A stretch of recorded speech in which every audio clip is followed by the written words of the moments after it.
சுதா சேஷன் அவர்கள் வந்துவிட்டார்கள். பேசி முடிச்சிருங்க. இன்புறு சிந்தை என்கிற தலைப்பில் பேராசிரியர் முனைவர் சுதா சேஷன் அவர்கள் உரையாற்றவிருக்கிறார்கள். பன்னிரு ஆழ்வார்கள் பாடிய பாசுரங்களை நாதமுனிகள் தொகுத்து 4000 திவ்ய பிரபந்தம் என அமைத்தது நம் அனைவருக்கும் தெரிந்தது. இங்கு 4000 என்பது அந்த பிரபந்தத்தில் அடங்கிய பாசுரங்களின் எண்ணிக்கையை குறிக்கிறது. இதுவும் நமக்கு தெரியும். திவ்யம் என்ற சொல், இதில் திவ்யம் என்கிற சொல் எதனால அங்கே திவ்யம் என்று குறிப்பிடுகிறோம்? அடியவர்களுக்கு ஆனந்தம் அளிப்பதால் அது திவ்யம் என்று குறிப்பிடுகிறோம். இனிமையையும் ரசனையையும் அளிப்பது என்கிற பொருளில் திவ்யம் என்று வழங்கப்படுகிறது. பிரபந்தம் என்பது தொகுப்பு என்றும் தனிநூல் என்றும் பொருள் தரும் சொல். ஆகவே திவ்ய பிரபந்தம் என்பது இறைவனின் தெய்வீக குணங்களையும் பெருமைகளையும் போற்றி பாடிய பாசுரங்களின் தொகுப்பாகும். இப்பாசுரங்களின் சிறப்பு அவற்றில் நிறைந்துள்ள சொற்சுவையில் அதிகமாக வெளிப்படுகிறது. எளிய இயல்பான தமிழ் சொற்கள் வழியே ஆழ்ந்த பக்தி, காதல், துயர், ஆனந்தம் போன்ற அனுபவங்கள் உருக்கமாக சொல்லப்படுகின்றன.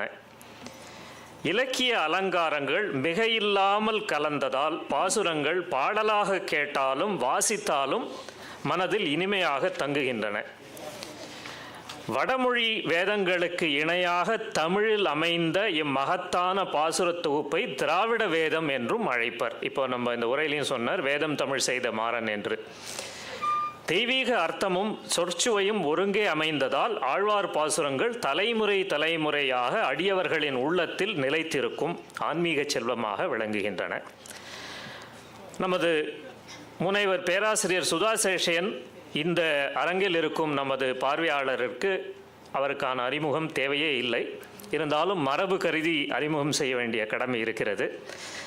முனைவர் சுதா சேஷன் அவர்கள் மருத்துவம், கல்வி, அறிவியல், தமிழ் இலக்கியம், ஆன்மீகம் போன்ற பல்வேறு துறைகளிலும் குறிப்பிடத்தக்க பங்களித்துள்ளார். இவர் தமிழ்நாடு டாக்டர் எம்ஜிஆர் மருத்துவ பல்கலைக்கழகத்தின் துணைவேந்தராக பணியாற்றியுள்ளார்.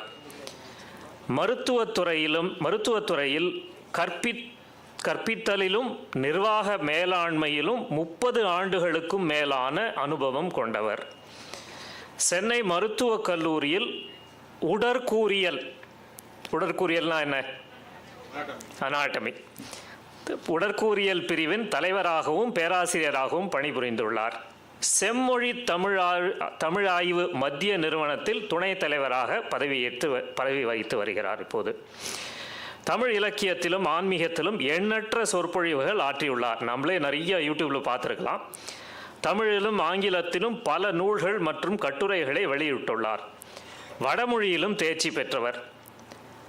ஆன்மீக நிகழ்வுகளுக்கு நேரடி வர்ணனை, வானொலி தொலைக்காட்சிகளில் வர்ணனை, சொற்பொழிவுகளும் பல்வேறு இடங்களில் சொற்பொழிவுகள் நிகழ்த்தியிருக்கிறார். காசி தமிழ் சங்கமம், இந்திய நாடாளுமன்ற கட்டட திறப்பு விழா போன்ற நிகழ்வுகளில் தமிழிலும் இந்தியிலும் தொகுத்து வழங்கியிருக்கிறார். விகடன் குழுமத்தின் தகவல் களஞ்சியத்தின் பதிப்பாசிரியராகவும் பணியாற்றியுள்ளார்.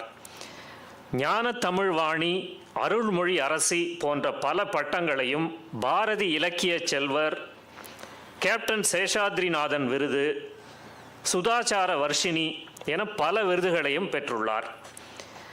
தமிழக அரசின் 2005ஆம் ஆண்டிற்கான கலைமாமணி விருதையும் 2024 SRMஇன் தமிழ் பேராய விருதையும் பெற்றுள்ளார். ஹம்சத்துனியின் 2019ஆம் ஆண்டின் சிறந்த குடிமகன் விருதும் பெற்றவர். இது தவிர இன்னும் எண்ணற்ற விருதுகளையும் பெற்றுள்ளார். சென்னையில் இவர் ஊரில் இருந்தார்னா இவர் உரை நிகழ்த்தாத நாளே இல்லைங்கிற அளவுக்கு ஒரு நாள் ஆர்கே சென்டரில் மகாபாரதம் சொல்லுவார், மற்றொரு நாள் சாஸ்திரா சத்சங்கத்தில் கம்பராமாயணத்தை பற்றி சொல்லுவார், இன்னொரு நாள் தமிழ் மூவர் பற்றி சொற்பொழிவு ஆற்றுவார். அதனால் அவர் இல்லாத இடமே இல்லை என்கிற அளவுக்கு, அந்த அளவுக்கு ஆன்மீகத்திலையும் பல தலைப்புகளையும் சொற்பொழிவுகள் ஆற்றி கொண்டிருக்கிறார். அவரை நாம் இன்புறு சிந்தை என்ற தலைப்பில் இங்கு சொற்பொழிவு ஆற்ற மிக அன்புடன் அழைக்கிறோம்.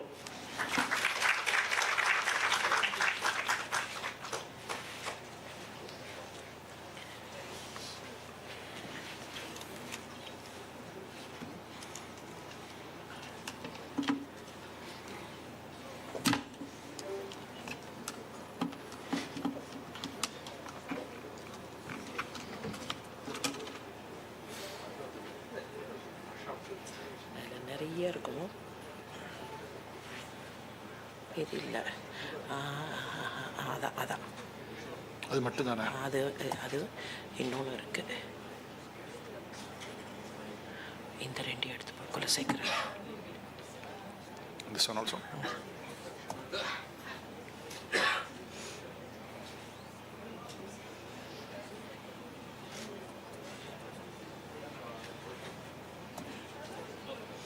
Okay. So if I want, I have to go back and No, I will check remove it. out. நான் மூணையுமே ஓப்பன் பண்ணி வைக்கிறேன்.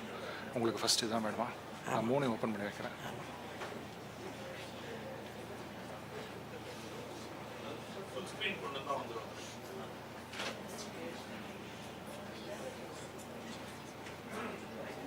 ஓகே. உங்களுக்கு ஸ்டார்டிங் வந்து இதுதானா? இன்பெருக்கு சிந்தை. நான் எடுத்து விட்டுறேன். அதுதான் ஃபுல் ஸ்க்ரீன் கொண்டு போ. ஓகே. இருக்குண்ணா, இதை ரிமூவ் பண்ணி உங்கள் கையில் கொடுத்துட்றேன். உங்கள் செல்ஃபோன் பக்கத்தில் வச்சுக்கலாம். Thank you thank you. Up down arrow போதுமா? வேறு எதுவும் வேண்டாம் இல்லையா? You don't need this. ஸ்ரீ குருபியோ நமக. குருர் பிரம்மா குருர் விஷ்ணு குருதேவோ மகேஸ்வர குரு சாட்சாத் பரம் பிரம்ம தஸ்மை ஸ்ரீ குரவே நமக. ஸ்ருதி ஸ்மிருதி புராணானாம் ஆலயம் கருணாலயம் நமாமி பகவத்பாத சங்கரம் லோகசங்கரம். எல்லோருக்கும் அன்பான வணக்கம். காலத்தின் அருமை கருதி நேரடியாக இன்புருகு சிந்தை என்கிற அந்த தலைப்பிற்குள் புகலாம் என்று கருதுகிறேன். ஆழ்வார்களின் பாசுரங்களில் இருக்கிற சொற்சுவை, சொற்சுவை மட்டுமல்லாமல் பொருட்சுவையும் நிறைந்த பாசுரங்கள். ஆழ்வார்களின் வரலாற்றை பற்றிய பல தகவல்களை திரு கிருஷ்ணன்ஜி அவர்கள் இங்கே உரைத்ததை கேட்டோம். எனவே காலத்தினுடைய சில செல்வாக்குகள் இந்த பாசுரங்களில் எப்படி இருந்தன என்பதை பற்றி இப்போதைக்கு கவலைப்படாமல் நேரடியாக பொருள் நயமும் சொல் நயமும் கொண்ட அந்த பாசுரங்களை மட்டும் பார்க்கலாம். ஆழ்வார்களின் சொற்சுவை என்கிற போது ஒரு பக்கம் தமிழின் சுவை, தமிழின் நயம் இவை, இன்னொரு பக்கம் தமிழ் இலக்கியத்திற்கு, தமிழ் இலக்கிய உலகத்திற்கு ஆழ்வார்கள் தந்திருக்கக்கூடிய பெரும் கொடை. இந்த இரண்டையும் பார்க்க வேண்டிய அவசியம் உண்டு. சொற்சுவை பொருட்சுவை நன்றாக இருக்கலாம், ஆனால் இன் வாட் வே ஆழ்வார்கள் especially some of them became trend setters என்பதையும் பார்க்க வேண்டி இருக்கிறது. அந்த வகையில் 12 ஆழ்வார்களுடைய பாசுரங்களை பார்ப்பதற்கு, எல்லா பாசுரங்களையும் பார்ப்பதற்கு அவகாசம் இல்லை. முடிந்த வரையில் 12 ஆழ்வார்களிலும் ஏதாவது ஒரு பாசுரம் அல்லது 2 பாசுரங்களை ஆஸ் சாம்பிள்ஸ் பார்க்கலாம். எந்த ஆழ்வாரையும் விட்டுவிடவும் முடியவில்லை. எனவே முடிந்த வரைக்கும் பார்க்கலாம். கிருஷ்ணன்ஜி ஆழ்வாரிலே ஆண்டாளிலே நிறைவு செய்தார். என்ன இருந்தாலும் இந்த மாதத்திற்குரியவள், எனவே அவளிலேயே தொடங்கலாம். இன்றைய நாள் பாசுரத்திலேயே தொடங்கலாம். ஆண்டாள் நாச்சியாருடைய பாடல்கள், குறிப்பாக திருப்பாவையை 3 பிரிவுகளாக பிரிக்கலாம். முதல் 5 பாசுரங்கள், அந்த 5 பாசுரங்களுக்கு பாயிரம் என்று பெயர். 6வது பாசுரத்தில் தொடங்கி 15வது பாசுரம் வரைக்கும் இன்னொரு பெண்ணை எழுப்புவது போல அமைந்திருக்கிற பாசுரங்கள். வெளியில் வந்து நிற்கிற பெண்கள் உள்ளுக்குள்ளே தூங்குகிற இன்னொரு பெண்ணை அழைக்கிறார்கள். இந்த 10 பாசுரங்களுக்கும் துயிலடை பாசுரங்கள் என்று பெயர். திருப்பள்ளி எழுச்சி என்று சொல்லக்கூடாது. திருப்பள்ளி எழுச்சி என்கிற அந்த பிரயோகம் கடவுளுக்கு மட்டும்தானே தவிர விளையாட்டுக்காக வேண்டுமானால் சில நேரங்களில் வீடுகளில் சொல்லுவோம் திருப்பள்ளி எழுச்சி பாடியாச்சா அப்படின்னு. அது விளையாட்டுக்காக நையாண்டிக்காக இருக்கலாமே தவிர கடவுளுக்கு மட்டும்தான் திருப்பள்ளி எழுச்சி. பாரத தேவிக்கு திருப்பள்ளி எழுச்சி பாடினார் மகாகவி பாரதியார். மானுட பெண்கள் எழுப்பப்படுவதாக இருக்கிற போது இலக்கியம் அதற்கு துயிலெடை என்கிற பெயரை தருகிறது. 16வது பாசுரம் முதல் 30வது பாசுரம் வரைக்கும் நோன்பின் பயன், நோன்பு விளைவு என்பார்கள். அந்த விளைவு 16வது பாசுரத்திலேயே நந்தகோபன் வீட்டு வாசலுக்கு போயாச்சு. நந்தகோபன் வீட்டு வாசலில் போய் நின்று எங்களுக்கு இது வேண்டும் அது வேண்டும் என்று தொடங்கி 30வது பாசுரம் வரைக்கும் வங்கக்கடல் கடைவது வரைக்கும் இருக்கக்கூடியது நோன்பினுடைய பயன். இன்றைய நாள் பாசுரத்தை பார்க்கலாம். இந்த பாசுரம் எல்லாருக்கும் தெரியும். புள்ளும் சிலம்பினகான் புள்ளரையன் கோயிலில் வெள்ளை வெளிசங்கின் பேரரவம் கேட்டிலையோ, பிள்ளாய் எழுந்திராய் பேய்முலை நஞ்சுண்டு கள்ளச்சகடம் கலக்கழிய காலோச்சி. என்ன இருந்தாலும் அப்பாவுக்கு தப்பாத பொண்ணு. அது எப்படிங்கிறத பெரியாழ்வாரை பார்க்கும்போது பார்க்கலாம். கள்ளச்சகடம் கலக்கழிய கால் ஓச்சி. இந்த நிகழ்ச்சி சம்பவம் நமக்கெல்லாம் தெரியும். கிருஷ்ணனுடைய வாழ்க்கையில் சின்ன குழந்தையாக அந்த கண்ணனை வண்டிக்கு கீழே யசோதை தூங்குகிற கிருஷ்ண குழந்தையை போட்டுவிட்டு போக அந்த வண்டியினுடைய சக்கரமாக ஒரு அசுரன் இருந்தான். இந்த குழந்தையை எப்போது இங்கே தனியாக விட்டுவிட்டு போவார்கள், உடனே அந்த குழந்தை மீது விழுந்து விடலாம் என்பது அந்த சக்கரத்தினுடைய திட்டம். இந்த குழந்தை என்ன பண்ணித்து, ஏதோ தூங்குற மாதிரி அம்மா கையில் ரொம்ப கனத்த உடனே குழந்தை கனக்கிறதுன்னு சொல்லி கொண்டு வந்து தூங்கிறதுக்கு அந்த காலத்தில் வண்டி கட்டி கொண்டு போனால் வண்டிக்கு கீழே இருக்கிற அந்த நிழலில் யசோதை குழந்தைய தூங்க பண்ணிட்டு அந்த பக்கம் போனான். அந்த குழந்தை அம்மா அந்த இடத்த விட்டு நகர்கிற வரையில் தூங்குவது போல பார்த்து கொண்டிருந்தது. அம்மா அந்த பக்கம் போன உடனே கண்ணை திறந்தது. தூக்கத்துலேருந்து எழுந்திருக்கிற குழந்தை என்ன பண்ணும், கையை காலை உதச்சி அழும். இந்த குழந்தையும் கையை காலை உதச்சி அழுதுது. அதுக்கு தெரியும் வண்டி சக்கரம் இல்லை. அந்த காலை உதச்ச உடனே ஏதோ காலை எதேச்சியாக உதைக்கிற மாதிரி அப்படி உதச்சி அந்த சக்கரத்து மேலே தொட்டுது. அந்த சக்கரமாக தன்னை மாற்றி கொண்டிருந்த அசுரன், சகடாசுரன் பேர் அவனுக்கு, அவன் இறந்து கீழே விழுந்தான். இந்த நிகழ்ச்சியை ஒற்றை வரியில் தருகிறாள் நாச்சியார். கள்ளச்சகடம் கலக்கழிய கால்வோச்சி. சாதாரணமாக அரசர்கள் கோல் ஓச்சினார்கள். செங்கோல் ஓச்சுவது, அரசர்கள் கோல் ஓச்சுவதுக்கு கோலோச்சுதல். பார்த்தா இந்த கிருஷ்ண குழந்தை கோல்லாம் ஓச்ச வேண்டாம், வெறுமன காலை ஓச்சினாலே எது அழிய வேண்டுமோ அது அழிந்து விடும். எவ்வளவு அழகான ஒரு பிரயோகம். கால் ஓச்சி. அந்த காலிலேயே தர்மம் இருந்துதான். அந்த தர்மத்தை தன்னுடைய காலாலேயே செய்தவன் கள்ளச்சகடம் கலக்கழிய காலோச்சி வெள்ளத்தரவில் துயிலமர்ந்த வித்து. ஊழி காலத்தில் ஊழி முதல்வனாக அந்த ஆளிலை மேலே இருக்கானே, அப்படிப்பட்டவன் பார்க்கடல் வெள்ளத்தில் பாம்பனையில் பள்ளி கொண்டிருக்கிறான்.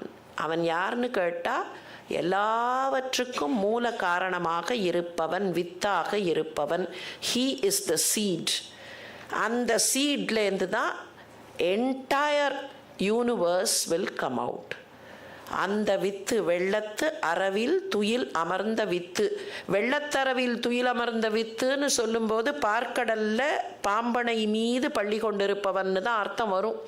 ஆனால் அந்த வித்துங்கிற வார்த்தை வந்த உடனே ஆலிலை பாலகனாக ஊழிக்காலத்தில் துயில் கொண்டிருக்கிறானேங்கிறத ஆட்டோமேட்டிக்காக அங்கே போய் கனெக்ட் பண்ணும். சொல்கிற காட்சி இது. ஆனால் வித்துன்னு சொன்ன உடனே அந்த காட்சிக்குள்ள நம்மை அழைத்து கொண்டு போகக்கூடிய வித்தகம். உள்ளத்துக்கொண்டு முனிவர்களும் யோகிகளும் மெல்ல எழுந்து அரி என்ற பேரரவம்.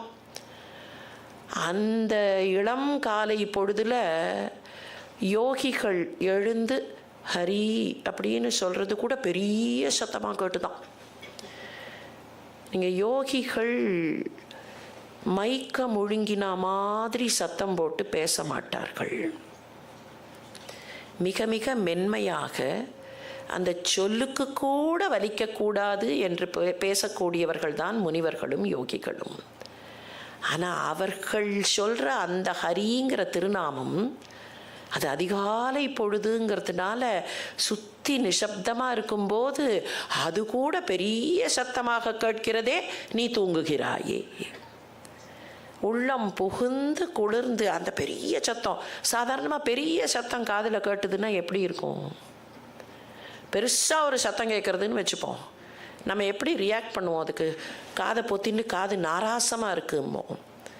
இப்போ அப்படியே ரிவர்ஸ் பண்ணுறா. அந்த பெரிய சத்தம் உள்ளே நுழைந்தால் அது எங்களுக்கு குளிர்ச்சியை தருகிறது. இந்த பாசுரத்தினுடைய அழகு என்னன்னா, இதனுடைய இன்டர்பிரிட்டேஷனை இந்த பக்கமும் பண்ணலாம், அந்த பக்கமும் பண்ணலாம். புல்லரையன் கோயில் யாரோட கோயில்? புல்னா பறவை, பறவைக்கு அரசன்னா கருடன் கோயில்னு ஒரு அர்த்தம். இன்னும் கொஞ்சம் வேற மாதிரி பார்த்தோன்னா கருடனுக்கு அரசனாக இருக்கிற திருமால் கோயில்னு சொல்லலாம். ஒரே விஷயந்தான், ஆனால் இரண்டு விதமாகவும் பொருள் தரக்கூடிய விதத்தில் ஆண்டாள் நாச்சியாரினுடைய அந்த சொற்கள் அமைந்திருக்கின்றன. திருப்பாவைக்கு இன்னொன்று உண்டு, ஸ்வாபதேசம்னு ஒன்று உண்டு. ஸ்வ உபதேசம், அதுக்குள்ளே இருக்கக்கூடிய சொற்கள் சொற்சுவைன்னு சொல்கிறோமே, இந்த சொற்கள் அமர சொற்கள். அந்த சொற்கள் தாங்களாகவே சில பொருட்களை தரும். பாடியவர் எந்த பொருளில் பாடியிருந்தாலும், வாசிப்பவர் சுவைப்பவர் எந்த பொருளில் சுவைத்தாலும் வாசித்தாலும் அந்த சொற்கள் தாங்களாகவே சில பொருள்களை தந்துவிடும். இந்த 6வது பாசுரம் ஆரம்பித்து 15வது பாசுரம் வரைக்கும் ஸ்வாபதேசம் உண்டு. அந்த ஸ்வாபதேச முறையில் கூட சாதாரணமாக சொல்லப்படக்கூடிய ஸ்வாபதேசம் ஒன்று உண்டு. இன்னொன்று வானமாமலை ஜீயர் சுவாமிகள் கொடுத்த ஒரு ஸ்வாபதேசம் உண்டு. இப்போ ரொம்ப டீட்டெயில்ஸுக்குள்ளே போக வேண்டாம். இந்த பாசுரத்துக்கு என்ன ஸ்வாபதேசம்னு பார்க்கலாம். மொத்தம் 10 பாசுரம் துயிலடை பாசுரம். இந்த துயிலடைக்குள்ளே இருக்கிற ஸ்வாபதேசம் என்னன்னா, ஆண்டாள் நாச்சியார் 10 ஆழ்வார்களை கிருஷ்ணனிடத்தில் போவதற்கு வழிகாட்டும்படி, பகவானிடத்தில் போவதற்கு வழிகாட்டும்படி ஆச்சாரியர்களாக அழைக்கிறாள். ஆச்சாரியர்கள் இல்லாமல், அடியார்கள் இல்லாமல் ஆண்டவனிடத்தில் போவது என்கிற முறை கிடையாது. அது சைவத்திலும் கிடையாது, வைணவத்திலும் கிடையாது. அடியார்களை பற்றித்தான் ஆண்டவனை அடிய வேண்டும். அப்படின்னா ஆச்சாரியர்களாக இருக்கிற ஆழ்வார்களை பற்றி கொண்டு ஆண்டவனை அடைய வேண்டும். ஆண்டாள் தான் நமக்கு ஆச்சாரியராக இருக்கிறத தவிர மிச்சம் இருக்கிற 10 ஆழ்வார்கள், 10 ஆழ்வார்கள்னு எப்படி கணக்கு வரும்? அவளையும் சேர்த்தா 11 தானே வருதுன்னா மதுரகவி ஆழ்வார் நம்மாழ்வாருக்குள் அடக்கம். அதனால் மதுரகவி ஆழ்வாருக்கு தனியாக கிடையாது 10 பாசுரங்கள்.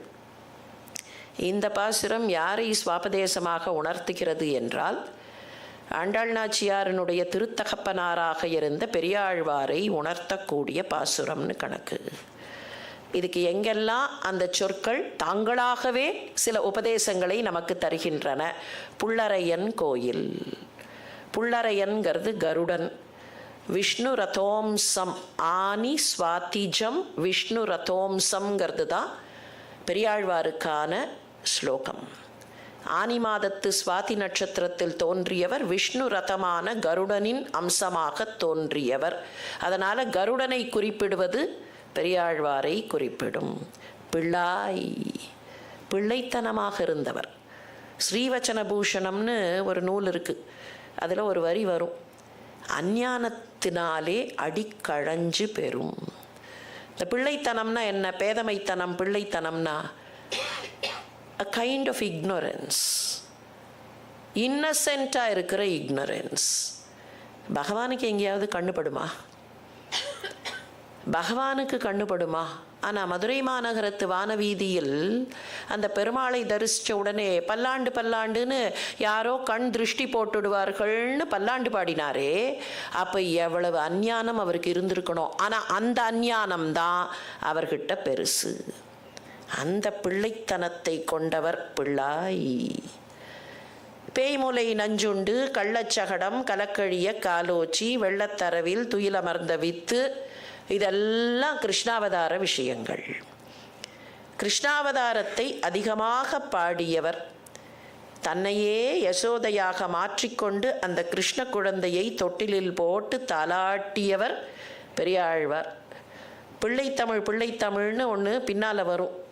ஆழ்வார்கள் ஹவ் பீன் ட்ரெண்ட் செட்டர்ஸ் அப்படின்னு பார்க்குறோமே, இந்த பிள்ளைத்தமிழ்ங்கிறது பிற்காலத்தில் வந்த முழுமையான இலக்கியம், சிற்றிலக்கிய வகைகளில் ஒன்று. 96 வகை சிற்றிலக்கியங்களில் பிள்ளைத்தமிழ்ங்கிறது ஒன்று. அதனுடைய complete formation maybe around 12th or 13th century தான். பிள்ளைத்தமிழ்னா இந்த ஃபார்மேட்டில் இருக்கணும், 100 பாடல்கள் இருக்கணும். ஒரு குழந்தையினுடைய வளர்கிற பருவத்தை 10 பருவங்களாக பிரித்து ஒவ்வொரு பருவத்திற்கும் 10 பாட்டு. ஆண் குழந்தையாக இருந்தால் ஆண்பால் பிள்ளைத்தமிழ், பெண் குழந்தையாக இருந்தால் பெண்பால் பிள்ளைத்தமிழ். ஆண் குழந்தைக்கும் பெண் குழந்தைக்கும் கடைசி 3 பருவங்களில் வித்தியாசம் இருக்கும், அது வரைக்கும் ஒரு வித்தியாசம் இருக்காது. இது பின்னால் வர ஃபார்மேட். ஆனால் இதற்கு முன்னோடி யாருன்னு கேட்டால் பெரியாழ்வாரை சொல்லலாம். அந்த கிருஷ்ண குழந்தையை பார்த்து பார்த்து அம்மா எப்படி வளர்க்கும்போது அந்த குழந்தை தொட்டிலில் படுத்துன்னு இருக்கு. முதல்ல குப்புறத்துக்கவே இல்லை, தொட்டிலில் படுத்துட்டு இருக்கிற குழந்தை. அதுக்கப்புறம் கொஞ்சம் அப்படி எழுந்து உட்காருறது, அதுக்கப்புறம் அப்படியே அம்மா கண்ணை பொத்துறது, அதுக்கப்புறம் தத்தி தத்தி நடக்கிறது, நடக்கிறதுக்கு முன்னால் உட்காருறது. உட்காரும்போது கை ரெண்டையும் இப்படி ஊனி அந்த குழந்தை உட்காந்தா ஒரு ட்ரையாங்கிள் மாதிரி தெரியும். எட்டத்துலேருந்து பார்த்தோம்னா கை ரெண்டையும் ஊனிண்டு அந்த குழந்தை இப்படி உட்காந்துருக்கும். அப்படி உட்காந்துருக்கும் போது பேலன்ஸ் இருக்காது, இப்படியும் அப்படியும் ஆடும். இதுக்கு செங்கீரை ஆடுதல்னு பேர். செங்கீரை ஆடியருளே செங்கீரை ஆடியருளேன்னு பாடுறார் பெரியாழ்வார். அப்பூச்சி காட்டுகின்றான், அத்தூதன் அப்பூச்சி காட்டுகின்றான்னு பாடுறார். அப்போ இதெல்லாம் எப்படின்னாக்க பிள்ளைத்தமிழ் பின்னால் வரக்கூடியதற்கு ஒரு ட்ரெண்ட் செட்டிங் பெரியாழ்வாரிடத்தில் கிடைக்கிறது. கிருஷ்ணாவதாரத்தை நிரம்ப பாடியவருங்கிறத காட்டக்கூடிய பாசுரமாக இது அமைகிறது. அந்த விதத்தில் ஆண்டாள் நாச்சியாருடைய சொற்கள் என்ன இருந்தாலும் கண்ணனையே கட்டி போட்ட சொற்கள் இல்லையா? கோதை ஆண்டாள், தமிழை ஆண்டாள், கோபாலன் இல்லாமல் கல்யாணம் வேண்டாள்னு ஆண்டாள்னு அவளுக்கு பெயர் வந்ததற்கு காரணமே அவள் அந்த கண்ணனை ஆண்டாள் என்பதனால. பெரியாழ்வாரை கொஞ்சம் பார்த்துட்டோம். அவருடைய பல்லாண்டு 4000 திவ்ய பிரபந்தத்தை நாதமுனிகள் தொகுத்த போது குரோனலாஜிக்கல் ஆர்டரில் தொகுக்கலை.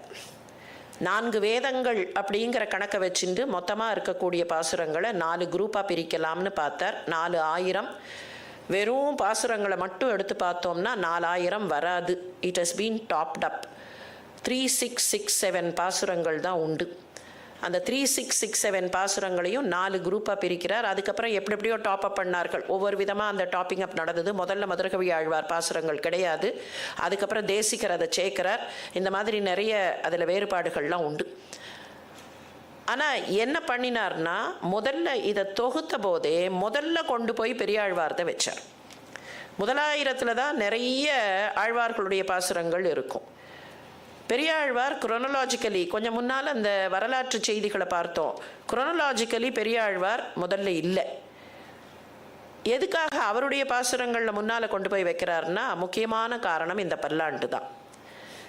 இதுக்கப்புறம் பெரியாழ்வாருடைய திருமொழி வரும்.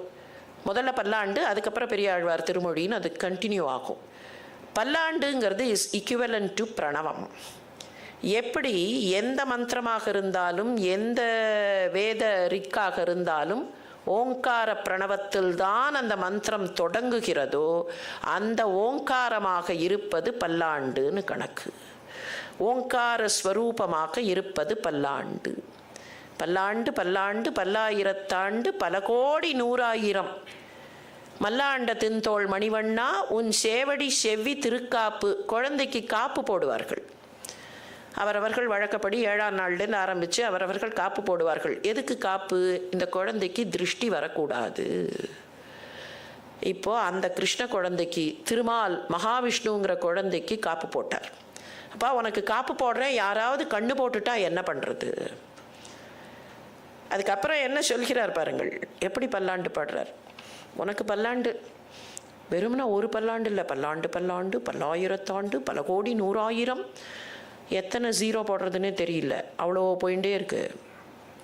அதுக்கப்புறம் அந்த அன்பு எப்படிப்பட்ட அன்பு, அடியோமோடும் நின்னோடும் பிரிவின்றி 1000 பல்லாண்டு. உனக்கு பல்லாண்டு சொல்கிறச்சே எனக்கும் பல்லாண்டு. நான் உனக்கு கைங்கரிய ஸ்வரூபனாக இருப்பேன்னு சொன்னால் எப்போதுமே நீயும் நானும் ஒன்றாகத்தான் இருக்க போகிறோம். நான் உன்னுடைய காலடியில் கிடக்கப் போகிறேன். அதனால் நம்ம பிரிஞ்சிடக்கூடாது. நான் பல்லாண்டு சொன்னேங்கிறதுக்காக நீ பாட்டுக்கு எங்கேயாவது புறப்பட்டு போயிடாத. அடியோமோடும் நின்னோடும் பிரிவின்றி 1000 பல்லாண்டு. அப்புறம் பெருமாள் கோச்சுன்ட்டா என்ன பண்ணுறது? எனக்கு மாத்திரம் பல்லாண்டு பாடினியே, என்னுடைய பரிவாரங்களுக்கு பாடவில்லையேனா? ஏன்னா பெருமாள் அந்த வேலையை அப்பப்போ பண்ணுவார். அவருடைய சங்கு சக்கரம் அதுக்கெல்லாம் அந்த பரிவாரங்களுக்கெல்லாம் இம்பார்ட்டன்ஸ் கொடுக்கலன்னா, பாகவதர்களுக்கு இம்பார்ட்டன்ஸ் கொடுக்கலன்னா அவருக்கு அந்த இம்பார்ட்டன்ஸ் பிடிக்காது. அதுக்காக வடிவாய் நின் வல மார்பினில் வாழ்கின்ற மங்கையும் பல்லாண்டு, வடிவார் ஜோதி வலத்துறையும் சுடர் ஆழியும் பல்லாண்டு, படைபோர் பூக்கு முழங்கும் அப்பஞ்சஜன்யம். போர்க்களத்தில், குருக்ஷேத்திர போர்க்களத்தில் முழங்கியது அந்த பாஞ்சஜன்யம் தானே, அந்த பாஞ்சஜன்யமும் பல்லாண்டு. எவ்வளவு அன்பு அந்த பல்லாண்டுங்கிற ஒரு வார்த்தைக்குள்ள வந்து உட்கார்கிறது. இந்த பல்லாண்டில் ஒரு குறிப்பிட்ட பாசுரம் வார்த்தையை வைத்துக்கொண்டு எப்படியெல்லாம் ஆழ்வார்கள் விளையாடினார்கள். நெய்யடை நல்லதோர் சோறும் நியதமும் அத்தாணி சேவகமும் கையடை காயும் கழுத்துக்கு பூணோடு காதுக்கு குண்டலமும் மெய்யிட நல்லதோர் சாந்தமும் தந்து என்னை வெள் உயிர் ஆக்கவல்ல பையுடைனாக பகை கொடியானுக்கு பல்லாண்டு கூறுதுமே. மொத்தத்தில் இந்த பாசுரத்துக்கு என்ன அர்த்தம்னா, நான் அவ்வளவு வெளுப்பான உயிர் இல்லை. இந்த வெளுப்பு கருப்புங்கிறத வெஸ்டர்ன் பெர்ஸ்பெக்டிவில் பார்க்கக்கூடாது. நம்முடைய பாரம்பரியத்தில் வெளுப்புன்னு சொன்னால் உள்ளம் தூய்மைன்னு அர்த்தம், ஆன்ம தூய்மை. கருப்புங்கிறது does not relate to the complexion of the individual, it relates to the வக்கரத்தனங்கள். என்னை வெள் உயிர் ஆக்க வல்ல, நான் இங்கே எல்லாத்துலேயும் உழண்டு இந்த லௌகீகத்திலேயே கிடக்கிறேன். இது கிடைக்குமா, அது கிடைக்குமா, பளபளப்பாக இருக்கா, எனக்கு பாப்புலாரிட்டி கிடைக்குமா, எனக்கு ஃபேம் கிடைக்குமா, என்னை எல்லாரும் பாராட்டுவார்களா, எனக்கு சல்யூட் அடிப்பார்களா, அத்தாரிட்டி கிடைக்குமா, பணம் கிடைக்குமா, இதுலேயே நான் சுற்றின்னு இருக்கேன்.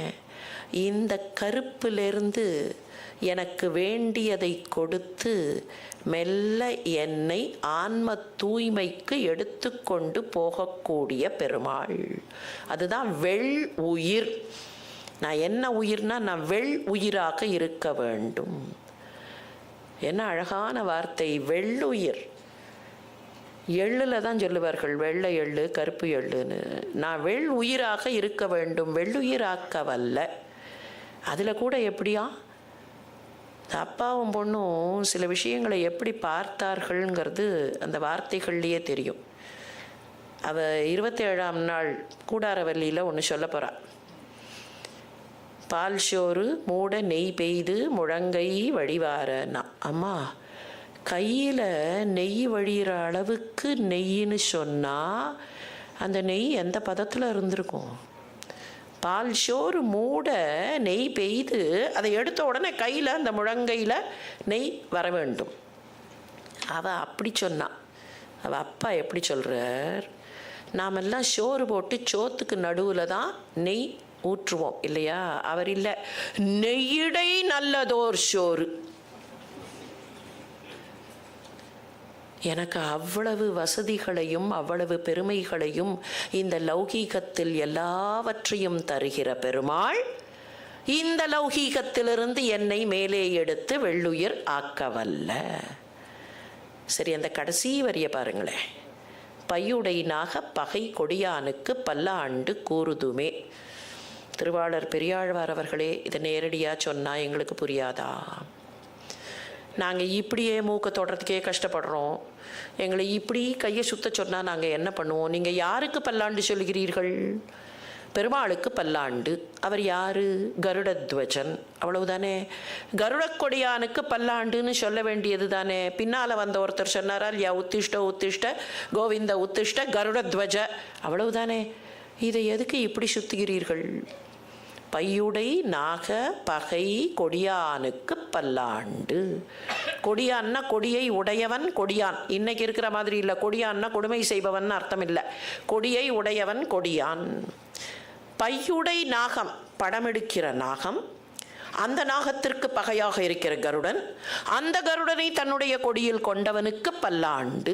இவ்வளவு சுத்துவானே, நேர சொல்லக்கூடாதா? சுத்தினதுக்கு காரணம் உண்டு. பிற்காலத்தில் ஒரு பாட்டு வந்தது, பரமசிவன் கழுத்திலிருந்து பாம்பு கேட்டது கருடா சௌக்கியமா, யாரும் இருக்கும் இடத்தில் இருந்து கொண்டால் எல்லாம் சௌக்கியமே.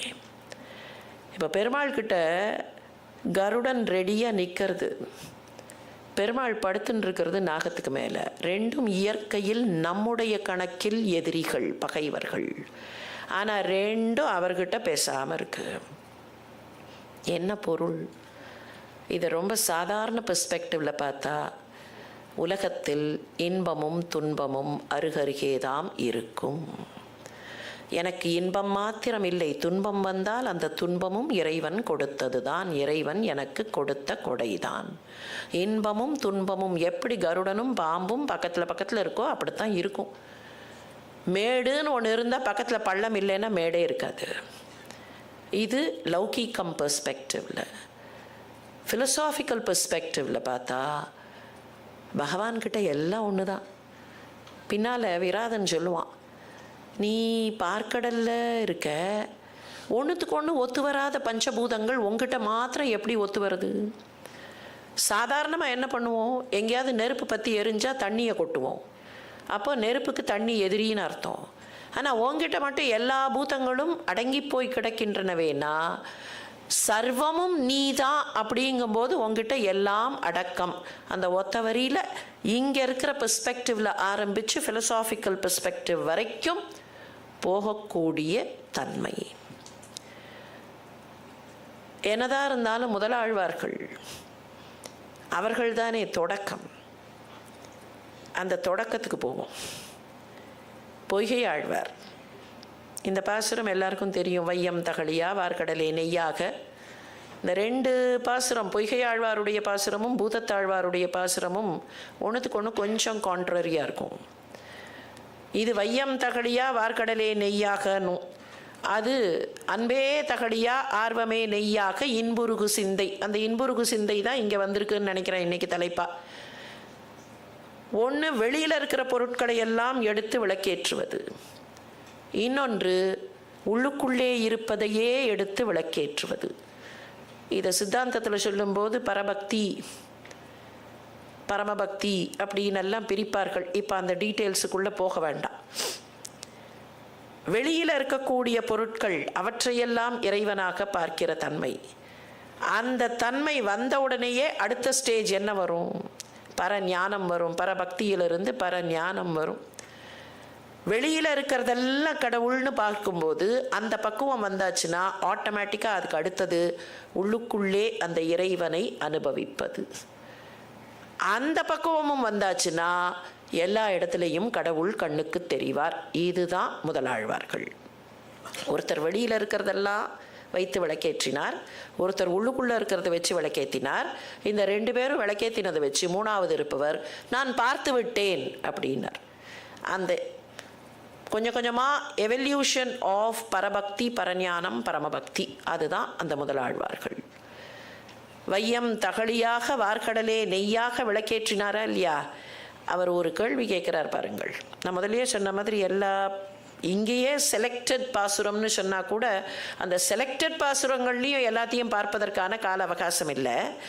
இந்த மண்ணும் மலையும் மறிகடலும் மாருதமும் விண்ணும் விழுங்கியது மெய்யன்பர், எண்ணில் அலகளவு கண்ட சீராழியாய்க்கு அன்று இவ்வுலகளவு உண்டோ உன்வாய். ஒரு கேள்வி கேட்டார்.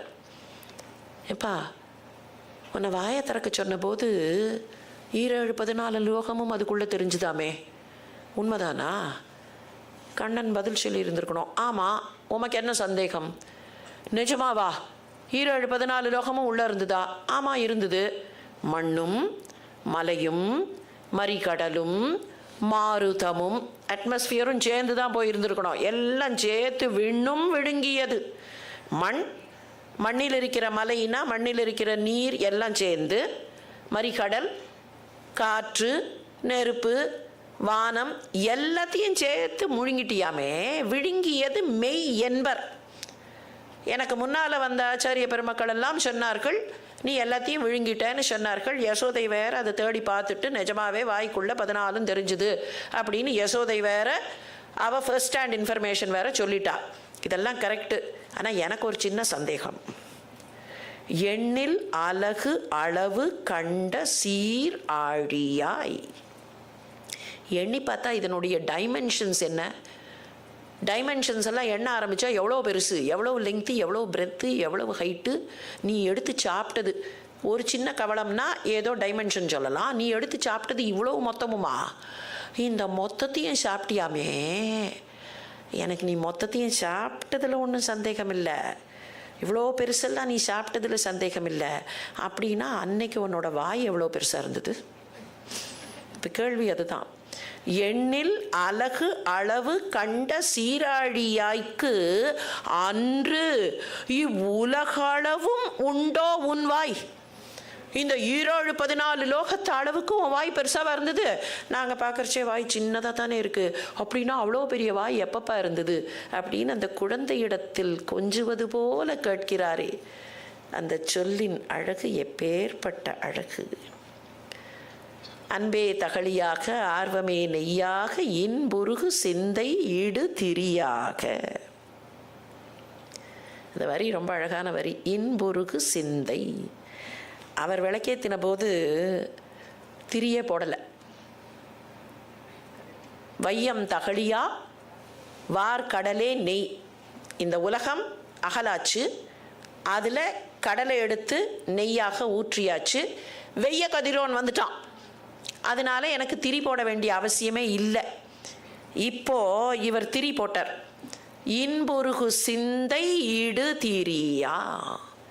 நான் விளக்கேற்றும் போது திரி வேணுமா இல்லையா? என்னுடைய சிந்தை திரி, அந்த திரி தான் முக்கியம். இதில் அகல் முக்கியமா, நெய் முக்கியமா, திரி முக்கியமானு நீங்கள் ஒரு போட்டி வச்சா எதுக்கு ஃபஸ்ட்டு ப்ரிஃபரன்ஸு? திரி சரியாக இருக்கணும். அகல் சைஸ் வேணால் கொஞ்சம் மாறலாம்.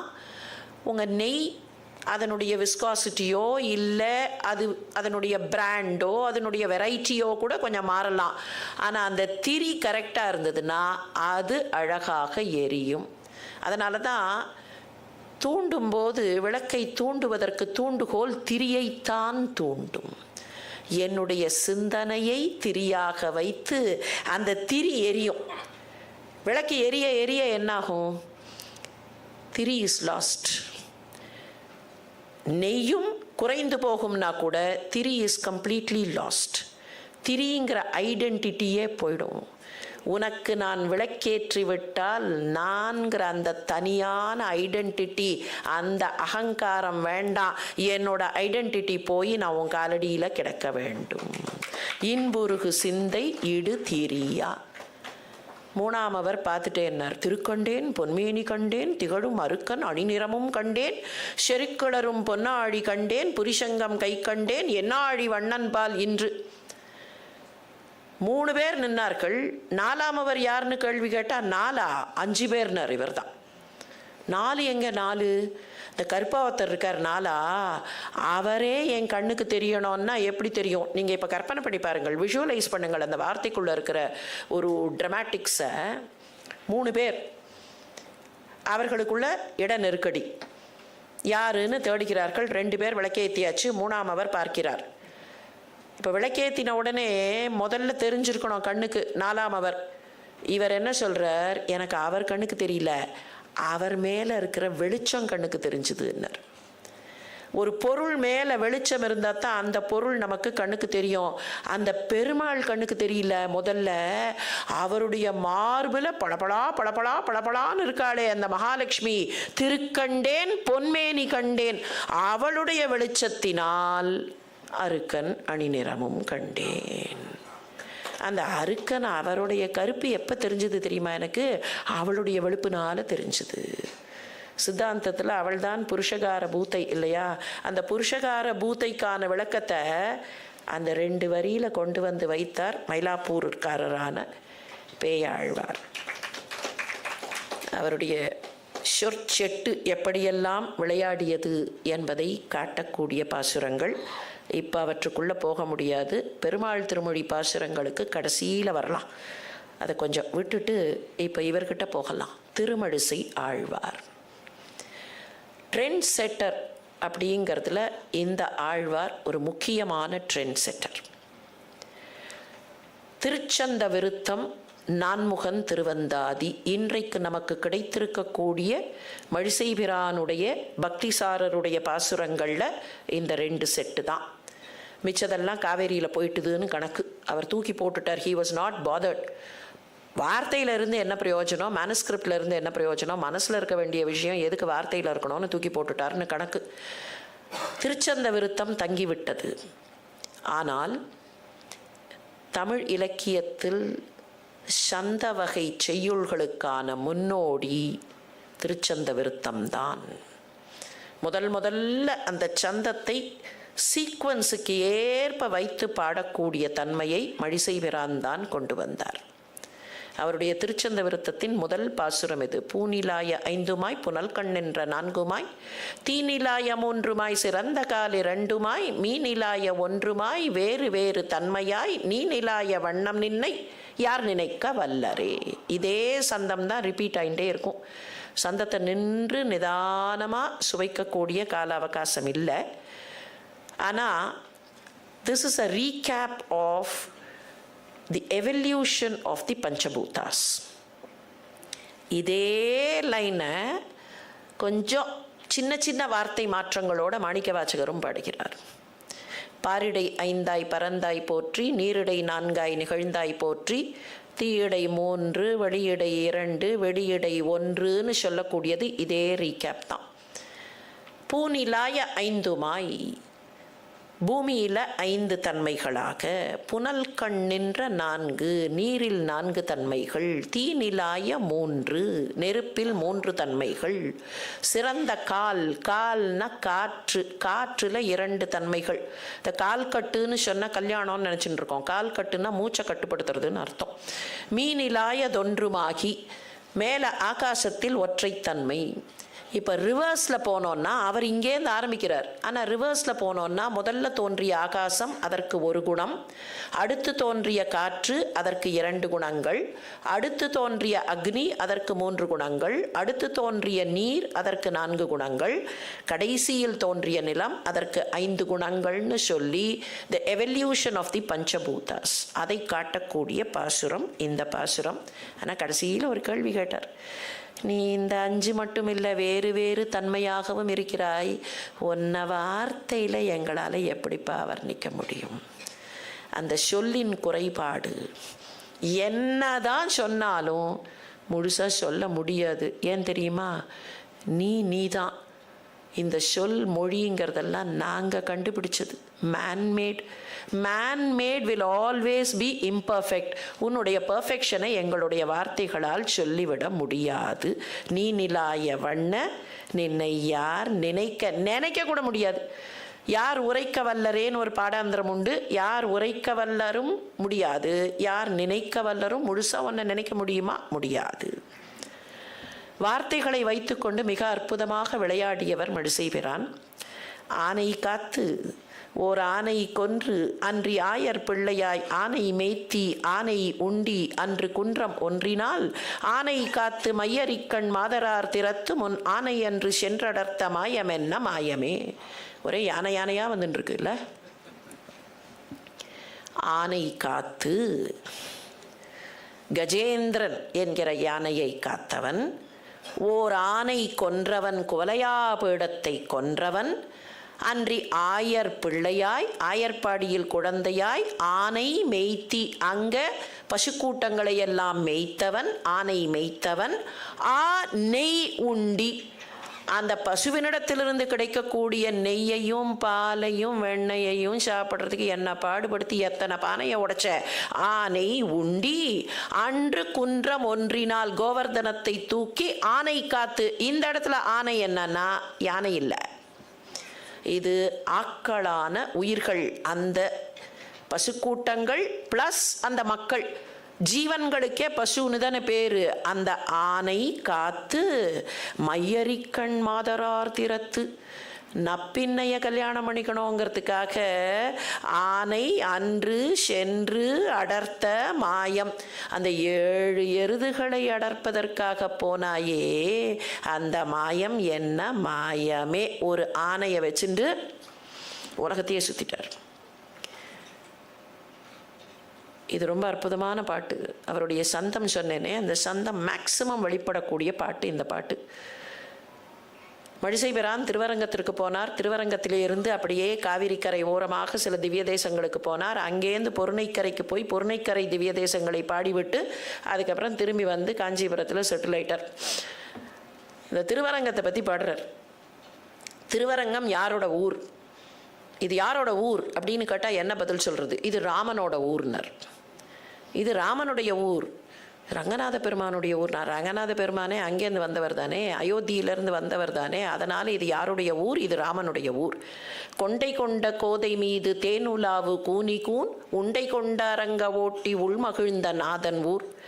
நண்டையுண்டு நாரை பேர வாழைப்பாய நீலமே அண்டை கொண்டு கெண்டை மேயும் அந்த நீர் அரங்கமே. கொண்டை கொண்ட கோதை மீது தேன் உலாவு கூனி, இத்தனையும் கூனிக்கான டிஸ்கிரிப்ஷன். அழகான கொண்டை போட்டுருந்தா அந்த கொண்டையில் அழகான மாலையை சூடியிருந்தாள், பூமாலையை. அந்த கோதை மேலே, கோதைனா பூமாலை, அது மேலே நிறைய வண்டுகள் எல்லாம் சுற்றி சுற்றி வந்தன.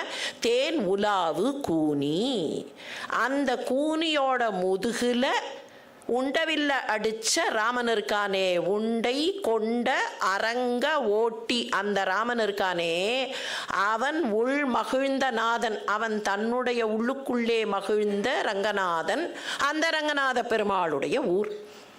ஒரு ரவுண்ட் அடித்து சொல்லிட்டு அங்கே நடக்கிற ஒரு சின்ன விஷயத்தை சொன்னார். கௌரி மேடம் மன்னித்து விடுங்கள், ஒரு 2 நிமிஷம் எக்ஸ்ட்ரா எடுத்தால் இந்த பாட்டை சொல்லாமல் என்னால் இருக்க முடியல. காவேரி கரையில் போய் நின்னார். காவேரியில் தண்ணீர் நல்ல வெள்ளப்பெருக்கெடுத்து ஓடுகிறது. அப்போது ஒரு நாரை காத்துன்ருக்கு. கொக்கு நாரை எல்லாம் ஒரே வர்க்கம் தானே. மீன் வேணும், அதுக்கு பசிக்கிறது, மீன் வேணும்னு காத்துன்ருக்கு. மீனே வரல.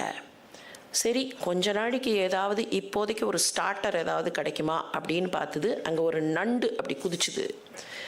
ஆடாடா நண்டு கிடச்சிருது இப்போதைக்கு அப்படின்னு சொல்லி அந்த நண்டை இது பிடிச்சிது. இது பிடிக்கிற சமயம் கரெக்டாக அங்கே ஒரு வாழை மீன் வந்தது. அந்த வாழை மீன் பார்த்துது, நண்டு மாட்டின்டா மாதிரி நானும் மாட்டின்ட்டேன்னா என்ன பண்ணுறது, ஐ ஷுட் எஸ்கேப் திஸ் நாரை. அந்த வாழை அங்கேருந்து இங்கே இருக்கிற நாரையை பார்த்துட்டு ஒரு ஜம்ப் அப்படி பண்ணி ஹை ஜம்பில் அந்த பக்கம் போயிடலாம் அப்படின்னு நினச்சி அப்படி குதிச்சுது. இந்த வாழை மீன் நல்ல பளபளான்னு இருக்கும். இங்கேருந்து பார்த்த நாரை நண்டை கீழே போட்டுதோ இல்லை முழுங்கித்தோ தெரியாது, அப்படியே பாஞ்சு வாழையை பிடிச்சிடுது. இது குதிச்ச குதியில் சிக்கி கொண்டது. இப்போ அடுத்து பின்னாலேயே ஒரு கெண்டை மீன் வந்தது. அது பார்த்துது, இந்த வாழை மாதிரி குதிச்சோன்னா நாமும் மாட்டிப்போம், கண்ணில் படாமல் தப்பிக்கணும். எப்படி தப்பிக்கிறது? அது அப்படியே தண்ணிக்கு கீழே போச்சு. கெண்டை கருப்பாக இருக்கும். அங்கே ஒரு நீலோற்பல மலர், கருநீல மலர் பார்த்துது. அட, எனக்காக ஒரு கருநீல மலர். அப்படியே அந்த கருநீல மலருக்கு கீழே அதனுடைய கால் இருக்கா இல்லையா, மலருடைய காலுங்கிறது அதனுடைய ஸ்டாக், அந்த காம்புக்கு கிட்ட அப்படி போய் அப்படியே எஸ்கேப் ஆகிடுது. நண்டை உண்டு நாரை பேர வாழை பாய நீலமே அண்டை கொண்டு, நீலோற்பலமே அண்டை கொண்டு கெண்டை மேயும் அந்தணீர் அரங்கமே. குளிர்ச்சியான நீரை கொண்ட திருவரங்கம். இந்த பாட்டுக்கு இவ்வளவுதான் அர்த்தம்னு சொன்னா மழிசை பிரான் பாவம். நண்டை உண்டு நாரை பேர வாழைப்பாய நீலமே அண்டை கொண்டு கெண்டை மேயும் அந்த நீர் அரங்கமே. என்ன அர்த்தம்? பக்குவம் பக்தனுக்கு வந்த பின்னர் பிரபத்தி வர வேண்டும். பக்தி மாத்திரம் போராது, பிரபத்தி இருக்கணும். பிரபன்னன்னே சொல்லுவார்கள். Unconditional surrender. இந்த குரங்குக்குட்டி நியாயம், பூனைக்குட்டி நியாயம் அப்படின்னுலாம் ஒன்று உண்டு. ஒரு பக்குவம் வந்த லெவலில் எப்படி இருக்கணும், பக்தி வந்த லெவலில் பக்தன் எப்படி இருக்கணும்னா, ஹீ மஸ்ட் பிகம் அ பூனைக்குட்டி அண்ட் நாட் அ குரங்குக்குட்டி. மர்க்கடக நியாயம், மார்ஜார நியாயம்னு பேர். இந்த குரங்குக்குட்டி என்ன பண்ணும்னா, தன்னுடைய எஃபர்ட்டில் அம்மா குரங்கை பிடிச்சிக்கும். குட்டியை தான் பிடிச்சிக்காமல் அம்மா குரங்கு பொத்து பொத்துன்னு அங்கங்கே குதிச்சு ஓடும். ஆனால் இந்த குட்டி எஃபர்ட் பண்ணும். பூனை அப்படி இல்லை. பூனைக்குட்டி பாட்டுக்கு கிடக்கும். அம்மா போய் அந்த பூனைக்குட்டியை தூக்கின்னு போகும். இப்போ பக்தி வரைக்கும் நம்ம எஃபர்ட்டு. உண்மையிலேயே அந்த பகவானிடத்தில் சரணடைந்து விட்டால் என்னை பக்தி பண்ணுறது மட்டும்தான் என்னோட எஃபர்ட். அதுக்கப்புறம் என்னை காப்பாற்றணும்னு நினைக்கிறியோ, தூக்கி போட்டுட்டு போகணும்னு நினைக்கிறியோ, என்ன பண்ணுறியோ, அது உன்னோட effort. I am not worried. நான் என்னுடைய முயற்சியில் தப்பிக்கலாம். இல்லை, இந்த வாழை என்ன பண்ணிட்டு என்னுடைய முயற்சியில் தப்பிக்கலாம்.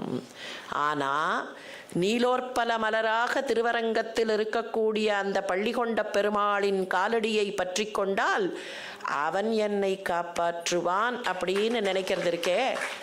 நண்டை உண்டு நாரை பேர வாழைப்பாய நீலமே அண்டை கொண்டு கெண்டை மேயும் அந்த நீர் அரங்கமே. இந்த பாசுரத்தில் இன்னும் 2 ட்ரெண்ட் செட்டிங் இன்ஃபர்மேஷன் உண்டு. முதல் 2 வரியில் இருக்கிற இன்ஃபர்மேஷன் வால்மீகி ராமாயணத்தில் இல்லாத ஒரு செய்தி இது. கூனி முதுகுல ராமன் சின்ன குழந்தையா இருக்கும்போது உண்டைவில் அடித்தான் என்பது வால்மீகத்தில் கிடையாது. அதை முதல்ல சொன்னவர்கள் ஆழ்வார்கள், 2 ஆழ்வார்கள். ஒருத்தர் மழிசை பிரான், இன்னொருத்தர் நம்மாழ்வார். இந்த 2 பேர் சொன்னதை வச்சுண்டு தான் கம்பர் தன்னுடைய பாட்டில் இதை கொண்டு வரார். பண்டை நாள் ராகவன் பாணிவில் உண்டை உண்டதனை உண்ணுவாள். So this is some information. அப்போதைய தமிழில், அப்போதைய தமிழ் மரபில் இப்படி ஒரு செய்தி புழக்கத்தில் இருந்திருக்க வேண்டும். தொன்மம், தொல்கதை, என்ன பெயர் வேண்டுமானாலும் சொல்லுங்கள், மக்கள் மத்தியில் இருந்த நம்பிக்கை. இன்னொன்று இந்த சந்தம். இந்த சந்தத்தை மறுபடியும் சொல்லி பாருங்கள். ஃபுல்லாக கூட வேண்டாம், ஏன்னா ரொம்ப நாடியாகும். இந்த லாஸ்ட் 2 லைன், நண்டையுண்டு நாரை பேர வாழைப்பாய நீலமே அண்டை கொண்டு கெண்டை மேயும் அந்த நீர் அரங்கமே. நண்டையுண்டு நாரை பேர வாழைப்பாய நீலமே அண்டை கொண்டு கெண்டை மேயும் அந்த நீர் அரங்கமே. அச்சமில்லை அச்சமில்லை அச்சமென்பதில்லையே நண்டையுண்டு நாரை பேர வாழைப்பாய நீலமே அண்டை கொண்டு கெண்டை மேயும் அந்த நீர் அரங்கமே. பாரதியார்கிட்ட வந்த சந்தம் இதுதான். சரி, அவர்கிட்ட மட்டும்தான் வந்ததா? திருச்சியிலிருந்து புறப்பட்டு வேதாரண்யம் கடற்கரைக்கு உப்பு சத்தியாகிரக பயணம் போன போது பாரதியார் உயிரோடு இல்லை. பாரதியின் பாடல்களை பாடிக்கொண்டே போனார்கள். அப்போ ராஜாஜி வருத்தப்பட்டாராம். அட பாவி பாரதி, நீ உயிரோடு இல்லையே, இன்னும் கொஞ்சம் பாட்டு பாடியிருந்தேன்னா இன்னும் கொஞ்சம் களைப்பு தெரியாமல் இன்னும் நிறைய பாட்டெல்லாம் பாடி இருந்திருப்போமேனாராம். அப்போது ஒரு குரல் எழுந்தது,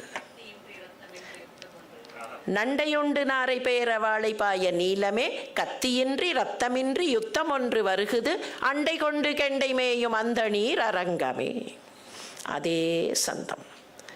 தமிழ் இலக்கியத்திற்கு மிக அற்புதமான சந்தத்தை கொடுத்த ட்ரெண்ட் செட்டர் திருமழிசை பிரான். இதே சந்தம்தான் ஒரு சின்ன அந்த சீக்வன்ஸுக்கான ஒரு சின்ன மாற்றத்தோட உறங்குகின்ற கும்பகன்ன உங்கள் மாய வாழ்வெல்லாம் இறங்குகின்றதின்று காண் எழுந்திராய் எழுந்திராய் கரங்கு போல விற்பிடித்த கால தூதர் கையிலே நண்டையுண்டு நாரை பேர வாழைப்பாய நீலமே அண்டை கொண்டு கெண்டை மேயும் அந்த நீர் அரங்கமே. அதேதான். அவருடைய நடந்த கால்கள் நொந்தவோ எல்லாருக்கும் நன்றாக தெரிந்த பாசுரம். கிடந்தவாறு எழுந்து இருந்து பேசு. நாம என்ன சொற்சுவையை அனுபவிப்பது? பெருமாளே அந்த வார்த்தையை பார்த்து பார்த்து அனுபவிச்சிருக்கார். கிடந்தவாறு எழுந்துன்னுட்டார். குடந்தையில் இருக்கக்கூடிய பெருமாளை அவர் எழுந்துட்டார். அடடா, பெருமாளை போய் எழுந்திருக்க சொல்லிட்டோமே, பாவம் தூங்கின்னு இருக்காரேன்னு நினச்சி இருந்துன்னார். இப்போ இருக்கிறதா எழுந்திருக்கிறதா? இந்த இருந்துங்கிற வார்த்தை தமிழ்நாட்டினுடைய மையப்பகுதியில், கிழக்கு பகுதியில், கிழக்கு மையப்பகுதியில் பயன்படுத்துகிற வார்த்தை. நீங்கள் இப்போவும் செட்டிநாட்டுக்கு போனால் இருங்கம்பார்கள், உட்காருன்னு அர்த்தம். அப்போ எழுந்து இருந்து, நான் இப்போ உட்காருறதா எழுந்துக்கிறதா படுத்துக்கிறதா ஒன்றும் புரியலையே, கன்ஃபியூஸ் பண்ணிட்டாரே. அவர் என்ன பண்ணாராம், அப்படி எழுந்தவர் அப்படியே இருந்து விட்டார். அதனாலேயே அவருக்கு உத்தனன் சாயி இல்லைன்னா உதான சாயி அப்படின்னு பேர். நீங்கள் இந்த சயன திருக்கோலம் கொஞ்சம் வித்தியாசமாக இருக்கும். அப்படி கண்ணை கொட்டுன்னு கொட்டிண்டு அப்படி அப்படி எழுந்திருக்கிற மாதிரி அந்த ஸ்டைலில் இருப்பார். முழுசாக பள்ளி கொண்ட கோலம் இல்லை. விப்ரநாராயணர் அவருடைய சொல், பச்சைமா மலை போல் மேனி, பவளவாய் கமலச்சங்கண் அச்சுதா அமரர் ஏரே ஆயர்தம் கொழுந்தே. நந்தவன கைங்கரியம் பண்ணவர் இல்லையா, அதனால் பூக்கொடலை தொங்குறது கையில். இச்சுவை தவிர யான் போய் இந்திரலோகம் ஆளும் அச்சுவை பெறினும் வேண்டேன். என்ன வார்த்தைகள்! இந்த வார்த்தைகளுக்கெல்லாம் வியாக்கியானமே தேவையில்லை. இந்த சுவை உன்னை பார்த்து உன்னை சேவித்து உன்னையே சேவித்து கொண்டிருக்கிற இந்த சுவையை காட்டிலும் எனக்கு அந்த சுவை வேணுமா? ஊரிலேன் காணி இல்லை உறவு மற்றொருவர் இல்லை, பாரில் நின் பாதமூலம் பற்றிலேன் பரமமூர்த்தி. விரதம் பாடினார். அதில் ஒரு வார்த்தை வரும். இந்த வார்த்தைக்குள்ளே எவ்வளவு அழகு! காரொளி வண்ணனே என் கண்ணனே. அது என்ன காரொளி வண்ணனே? கார்வண்ணனேன்னு சொன்னால் புரியும் இல்லையா? சாதாரணமாக பெயர் வைக்கும்போது அப்படித்தானே கார்வண்ணனேன்னு பெயர் வைக்கிறார்கள் இல்லையா? காரொளி வண்ணனேனா ஒரு சின்ன வித்தியாசம் பண்ணார் பாருங்கள். இதை ஆண்டாள் வேற மாதிரி பண்ணா. ஊழி முதல்வன் உருவம் போல் மெய் கருத்துன்னா, நீ உருவத்தில் தான் கருப்பு, அந்த கண்ணனுக்கு இருக்கிற ஒரு தயாளம் கருணை உனக்கு கிடையாது. அது அவ சொன்னது. இங்கே இவர் சொல்றார் கார் வண்ணனேன்னு சொல்லலை, கார் ஒளி வண்ணனே. ஒரு மேகத்துக்கு எப்போ மரியாதை? நீர் கொண்ட மேகம் மாத்திரம் இல்லை, அந்த நீரை பொழிகிற பக்குவம் வந்த மேகத்துக்கு தான் மரியாதை. ஆங்கிலத்தில் there is a silver lining அப்படிம்பார்கள். What is that silver lining? வெறுமன சூழ் கொண்ட மேகம் சில்வர் லைனிங் இல்லை, அது கனங்கரேல்னு இருக்கும். எப்போ மழையை பொழிய போகிறதோ அப்போ அதுக்குள்ள எலக்ட்ரிசிட்டி வில் கெட் ஜெனரேட்டட். அதை சுற்றி அப்படியே ஒரு பளபளப்பு, அதுதான் அப்புறம் மின்னலாக வெட்டும், அப்புறம் இடியாக இடிக்கும். அந்த சில்வர் லைனிங் வந்தால் அந்த கார் மேகத்திலும் ஒளி உண்டு. கிருஷ்ணா, நீ வெறும் கார் மேகம் இல்லை, எங்களுக்கு மழையை பொழியக்கூடிய ஒளி கொண்ட கார் மேகம். கார் ஒளிவண்ணனே, காரொளி வண்ணனே என் கண்ணனே, கலங்குகின்றேன் ஆருளர் கலைகண் ஐயா அரங்கமா நகருளானே. வேதநூல் பிராயம் 100 மனுஷர்தாம் புகுவரேனும் பாதியும் உறங்கி போகும். அவர் போட்ட பேலன்ஸ் ஷீட். நீங்கள் பேலன்ஸ் ஷீட் எப்போவுமே டேலி ஆகணும் இல்லையா? எனக்கு தெரியாது, ஃபினான்ஸை பற்றிலாம் எனக்கு தெரியாது. ஆனால் பேலன்ஸ் ஷீட்னால் டேலி ஆகிடணும். ஸோ இங்கே என்ன இருக்கோ அதே மாதிரி இங்கேயும் கொண்டு வந்துடணும். இங்கே 0னா அங்கேயும் 0 கொண்டு வரணும், இருக்கோ இல்லையோ. இப்போ கொண்டு வந்துட்டார். 100 இருக்குது என்கிட்ட பேலன்ஸ். என்ன? என்னுடைய வயசு 100. எனக்கு இருக்கக்கூடிய ஆவரேஜ் மேக்சிமம் லைஃப் ஸ்பேன் வேதம் சொன்னது படிக்கு 100 ஆண்டுகள். அதில் என்ன ஆச்சுனார்? ஒரே ஜம்ப்பு 50 காணாமல் போகிறதா? இல்லை, ஒரே ஜம்பில் 50 காணாமல் போச்சு. மனுஷர்தாம் புகுவரேலும் பாதியும் உறங்கி போகும். 100ல் 50 என்ன பண்ணுறோம்? தூங்கியே கழிக்கிறோம். நமக்கும் கும்பகர்ணனுக்கும் என்ன வித்தியாசம் தெரியல. சரி, மிச்சம் 50 இருக்கு. அந்த 50ல் நின்றதில் 15 ஆண்டு. மிச்சம் இருக்கிற 50ல் ஒரு 15 வருஷம் என்னன்னா சின்ன குழந்தை, ஒன்றும் தெரியாது, விவரம் புரியாத வயசு, இப்போ தான் வளர்கிற பருவம், பாலகன், பேதை பாலகன் அதாகும். 15 போச்சு. இப்போ மிச்சம் 35 இருக்கு. அந்த 35யாவது ஒழுங்காக வாழறோமா? அந்த 35 ஒழுங்காக வளருமா? 35 on 100, இட்ஸ் ஆல்மோஸ்ட் 1/3. இந்த 33 ஒரு குரல் அப்பப்போ கேட்கும். இந்த 33க்கு கிட்ட வந்துட்டார். இந்த 33 அதையாவது ஒழுங்காக வாழறோமா? 5க்கு 2 பழுதில்லைம்பார்கள். சொல்லப்படையில் 5 பண்ண வேண்டிய இடத்துல 2 பண்ணினா கூட டிசைர்டு இஃபெக்ட் கிடச்சிரும். ஆனால் அந்த டிசைர்டு இஃபெக்டும் கிடைக்காம போகிறதுக்கு என்ன காரணம்னா, அதையும் நான் விட்டுட்டேன். இந்த 35 நான் என்ன பண்ணேன் தெரியுமா? என்ன பிணி, பசி, மூப்பு, துன்பம். 35 எங்கே போச்சு? நோயின்னு போச்சு, பசின்னு போச்சு, வயசாச்சேன்னு போச்சு. இந்த 3ல் போச்சு முக்கியமில்லை, இந்த 3ஐ வைத்து நான் பட்ட துன்பத்தில் போச்சு. பசி பசி பசி பசி, ஐயோ இது வேணும் அது வேணும் அது வேணும். பசினா வெறும்ன உணவுக்கான பசி மாத்திரம் இல்லை, எனக்கு இது வேணும் அது வேணும், I must get this, I must procure this அப்படின்னு அதுக்கான பசி. சரி, அடுத்தது என்ன? பிணி. ஐயோ என்னால் முடியலையே எனக்கு தலைவலிக்கிறது, நான் இவ்வளோ தூரம் போகணுன்னு பார்த்தேன், அவர்கள்லாம் நடந்துட்டார்களே, நான் நடக்க முடியலையே அப்படின்னு அதை பற்றி புலம்பல். அதுக்கப்புறம் வயசாகி போச்சு, இப்போ என்ன பண்ணுறது, பகவான் ஒரு 20 years will he not set the clock back அப்படின்னு மூப்பை பற்றி புலம்பல். இப்படியே போய் ஆதிசங்கரர் கேட்டாரே, பரே பிரம்மணி கோபின சக்தக, அந்த மாதிரி எதுக்குமே நேரம் இல்லாமல் போச்சு. சொல்லவே இல்லை பாருங்கள், அவர் பேலன்ஸ் ஷீட்டை கம்ப்ளீட்டே பண்ணல. 100, 50, 15 சொன்னார், 35ன்னு சொல்லி என்ன ஆச்சுன்னு சொல்லியிருக்கணுமா இல்லையா? அதுதான் போயிடுது. அப்புறம் சொல்லி என்ன பிரயோஜனம்? ஒன்றும் இல்லாததை சொல்லுவானே. ஆதலால் பிறவி வேண்டேன் அரங்கமா நகருளானே. பிறவி மோசம்ங்கிறதுனால இல்லை, இந்த பிறவியை நான் பயன்படுத்த தெரியாமல் வீணடிக்கிறேனே, ஆதலால் பிறவி வேண்டேன். தொண்டரடிப்பொடி ஆழ்வாருடைய பாசுரத்தில் ஒன் மோர் ட்ரெண்ட் செட்டிங் பாசுரம். குரங்குகள் மலையை நூக்க குளித்துத்தாம் புரண்டிட்டோடி தரங்க நீர் அடைக்கலுற்ற சலமிலா அணிலம் போலேன். இந்த அணில் கதை ஒன்று உண்டா இல்லையா ராமாயணத்தில்? அது எங்கேருந்து வந்தது கதை? வால்மீகத்தில் இல்லை, கம்பரும் பாடலை. வால்மீகத்தில் இல்லை, கம்பர் பாடலை. பிற்காலத்தில் ரங்கநாத ராமாயணம், இந்தி ட்ரெடிஷன் ஆஃப் ராமாயணம் அப்படின்னு எடுத்துட்டா எல்லா ராமாயணங்களையும் லிஸ்ட் அவுட் பண்ணினா தெலுங்கில் இருக்கிற ரங்கநாத ராமாயணம் தான் முதல்ல அணில் கதையை சொல்கிறது. உடுத பக்தின்னு பேர் அதுக்கு. உடுதனா அணில், அணிலுக்கு இருந்த பக்தி மாதிரி அப்படின்னு சொல்லி உடுத பக்தின்னு தெலுங்கில் ஒரு பிரபலமான சொலவடை அது. ஆனால் அதுக்கான ஃபஸ்ட் இன்ஃபர்மேஷன் தொண்டரடிப்பொடி ஆழ்வார்கிட்ட தான் இருக்குது. முதல்ல தொண்டரடிப்பொடி ஆழ்வார்கிட்ட இருக்குது, ஆனால் கம்பர் ஏன் பாடவில்லை என்று நமக்கு காரணம் தெரியவில்லை. தொண்டரடிப்பொடி ஆழ்வார் சொல்கிறார், ஒரு அணில் என்ன பண்ணியிருக்க முடியும்? அதால் கல்லை தூக்க முடியுமா? பாறையை தூக்க முடியுமா? எப்படி பாலம் கட்டுறது? பாலம் கட்டுறதுக்கு இந்த அணில் என்ன பண்ண முடியும்? இந்த அணில் பார்த்துட்டே இருந்தது. இந்த குரங்கெல்லாம் பெரிய பெரிய பாலையை தூக்கின்னு வந்து போடுறதே, குரங்கெல்லாம் மலையை தூக்கின்னு வந்து போடுறது. But I must do something. What can I do? என்னால் ஒரு சின்ன கல்லை கூட புரட்ட முடியாது. அப்படியே பார்த்துது, கிடுகிடுன்னு ஓடித்து போய் அந்த சமுத்திரத்தில் ஒரு முங்கித்து. உடம்பெல்லாம் ஈரமாச்சு. கிடுகிடுன்னு வந்து மணலில் புரண்டுது. ஈர உடம்புல மணலெல்லாம் ஒட்டி கொண்டது. திருப்பியும் கிடுகிடுன்னு ஓடி இந்த குரங்கெல்லாம் அப்படி பாறையை போட்டுட்டு இருந்ததா இல்லையா, அங்கே போய் அந்த உடம்பு அப்படி உதுத்த உடனே அந்த மணலெல்லாம் 2 பாறைக்கு நடுவில் விழுந்தது. ப்ராபப்ளி அதுதான் அப்போத்திய கான்கிரீட்டோ என்னமோ தெரியாது. அந்த மாதிரி போய் அப்படி உதுத்துதான். குரங்குகள் மலையை நூக்க குளித்து தாம் புரண்டிட்டு ஓடி தரங்க நீர் அடைக்கலுற்ற, அந்த கடல் அலையடிக்கக்கூடிய கடல் நீரை அடைக்கலுற்ற சலமிலா அணிலம்.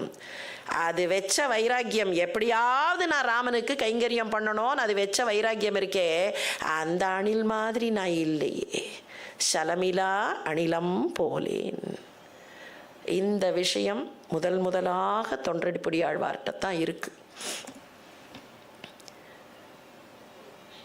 திருப்பாணாழ்வார் அமலன் ஆதிப்பிரான்னு பாடினவர். நீழ்மதில் அரங்கத்தம்மான் திரு கமலபாதம் வந்து கண்ணின் உள்ளன ஒக்கின்றதே. அகன் அந்த வார்த்தைகள் வித்தியாசமான வார்த்தைகள். இப்போ தான் முதல் தடவையாக அதை பார்க்குறார். அந்த ஈசலை, அந்த போர்டை இப்போ தான் ஃபஸ்ட் டைம் பார்க்குறாருன்னு வச்சுப்போம். திருப்பாணாழ்வார் அவருடைய சரித்திரம் கேட்டோம். அங்கே பார்க்குறார், முதல் தடவையாக பார்க்குறார். அதுக்கு முன்னால் பார்க்கல. இப்போ என்ன சொல்கிறார்? அதுவா, அது ஏற்கனவே என் கண்ணுக்குள்ளே இருக்கே. What is inside my eye, இங்கே வெளியில் இருக்கிறது this thing is similar to what is already there in my eye. அது எப்படி அவர் கண்ணுக்குள்ளே ஏற்கனவே இருக்கும், இப்போ தானே பார்க்கிறீர்கள்னா? மனசால் பார்த்து உள்ளே இருப்பதைத்தான் வெளியில் புறக்கண் பார்க்கும்.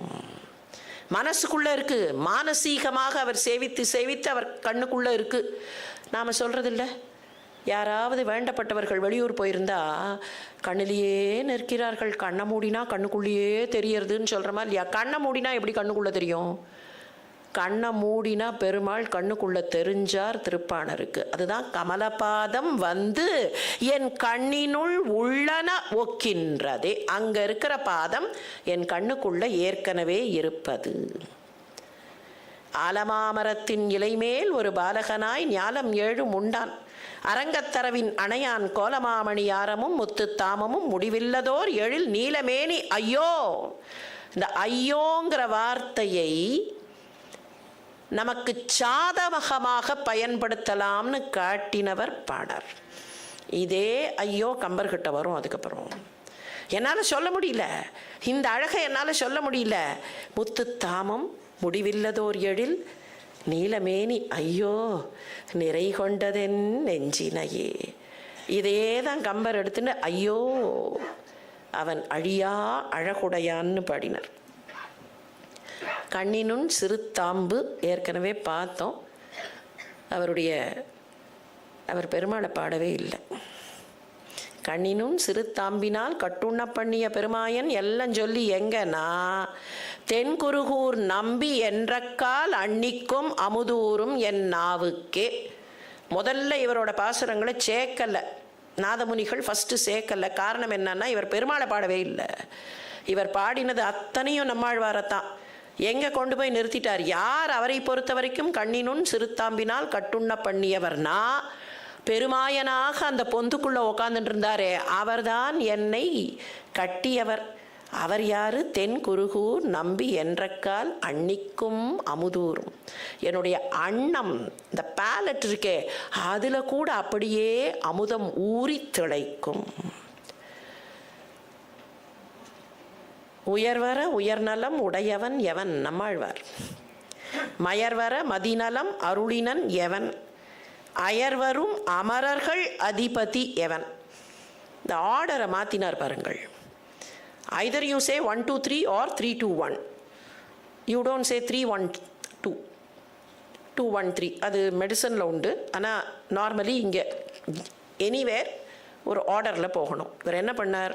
உயர்வர உயர்நலம் உடையவன் பெருமாள். இதுக்கு மேலே எவரெஸ்ட் இருக்குன்னு சொல்ல முடியாத அளவுக்கு உயரத்தில் இருப்பவர். அதுக்கப்புறம் அடுத்த லெவல் யார்? தேவர்கள். அயர்வரும் அமரர்கள் அதிபதி. அதுக்கப்புறம் எனக்கு மயர்வில்லாத மதியை கொடுத்தவர். நான் கீழே இருக்கேன், அப்படி தானே சொல்லியிருக்கணும். அங்கேருந்து ஒரு ஜம்ப் இங்கே வந்தார். உயர்வரு உயர்நலம் உடையவன் மயர்வர மதிநலம் அருளினன் அயர்வரும் அமரர்கள் அதிபதி. அங்கேருந்து ஒரு கீழே குதிச்சுட்டு அப்புறம் மேலே போவானேன்னா பெருமாள் ஏன் குதிக்கிறார் தெரியுமா? கீழே இருக்கிற என்னை அந்த லெவலுக்கு ஒசத்துறதுக்காக அவர் அப்படி வந்து குதித்து என்னை தூக்கி கொண்டு போகிறார். அதுதான் பெருமாளுடைய காருண்யம் என்று காட்டக்கூடிய வரி. நான் முன்னால் சொன்னேனே, இந்த உண்டைவில் அடிச்சது நம்மாழ்வாருடைய பாசுரம் இதுதான். கூனே சிதைய உண்டைவில் நிறத்தில் தெரித்தாய் கோவிந்தா. கூன் சிதைவதற்காக உண்டவில் அடிச்சியே. யாரு? ராமன்னு தானே சொல்லியிருக்கணும். அது என்ன கோவிந்தா? ஏன்பா ராமான்னு சொல்கிறதுக்கு பதிலாக கோவிந்தான்னு சொன்னால் என்ன அர்த்தம்? அவதாரத்தையே மாற்றிட்டேலே. அதுக்கு ஒரு வியாக்கியானம் உண்டு, ரொம்ப அழகான ஒரு வியாக்கியானம். ஒரு வீட்டில் இந்த தென் மாவட்டங்களில் கன்னக்கோல் வச்சு திருடுறது அப்படிம்பார்கள். ஒருத்தன் என்ன பண்ணால் கன்னக்கோல் வைக்க போகிறேன்னு சொல்லி இன்டிமேஷன் கொடுத்துட்டான். கன்னக்கோல் வைக்கிறதுனா கன்னம் வைத்தல் அப்படின்னா அந்த ஓட்டை போட்டு உள்ளே போகிறதுன்னு அர்த்தம். அதுக்கு தான் அதுலேருந்து வந்த பழமொழி தான். நீங்கள் கன்னம் வைக்கக்கூடாது, யாரும் கன்னம் வைக்கக்கூடாது, கப்பலே கவிழ்ந்தாலும் கன்னத்தில் கை வைக்கக்கூடாதுன்னா கன்னத்தில் அந்த மாதிரி திருடக்கூடாதுங்கிறதுக்கு வந்த பழமொழி. நாம் ரொம்ப அழகாக கொண்டு வந்து இங்கே வச்சுட்டோம். அதை மொத்தம் கன்னம் வைக்கிறதுக்கு பிளான் பண்ணிட்டான். இன்ஃபர்மேஷன் கொடுத்துட்டான், உங்கள் வீட்டில் கன்னம் வைக்க போகிறேன்னு.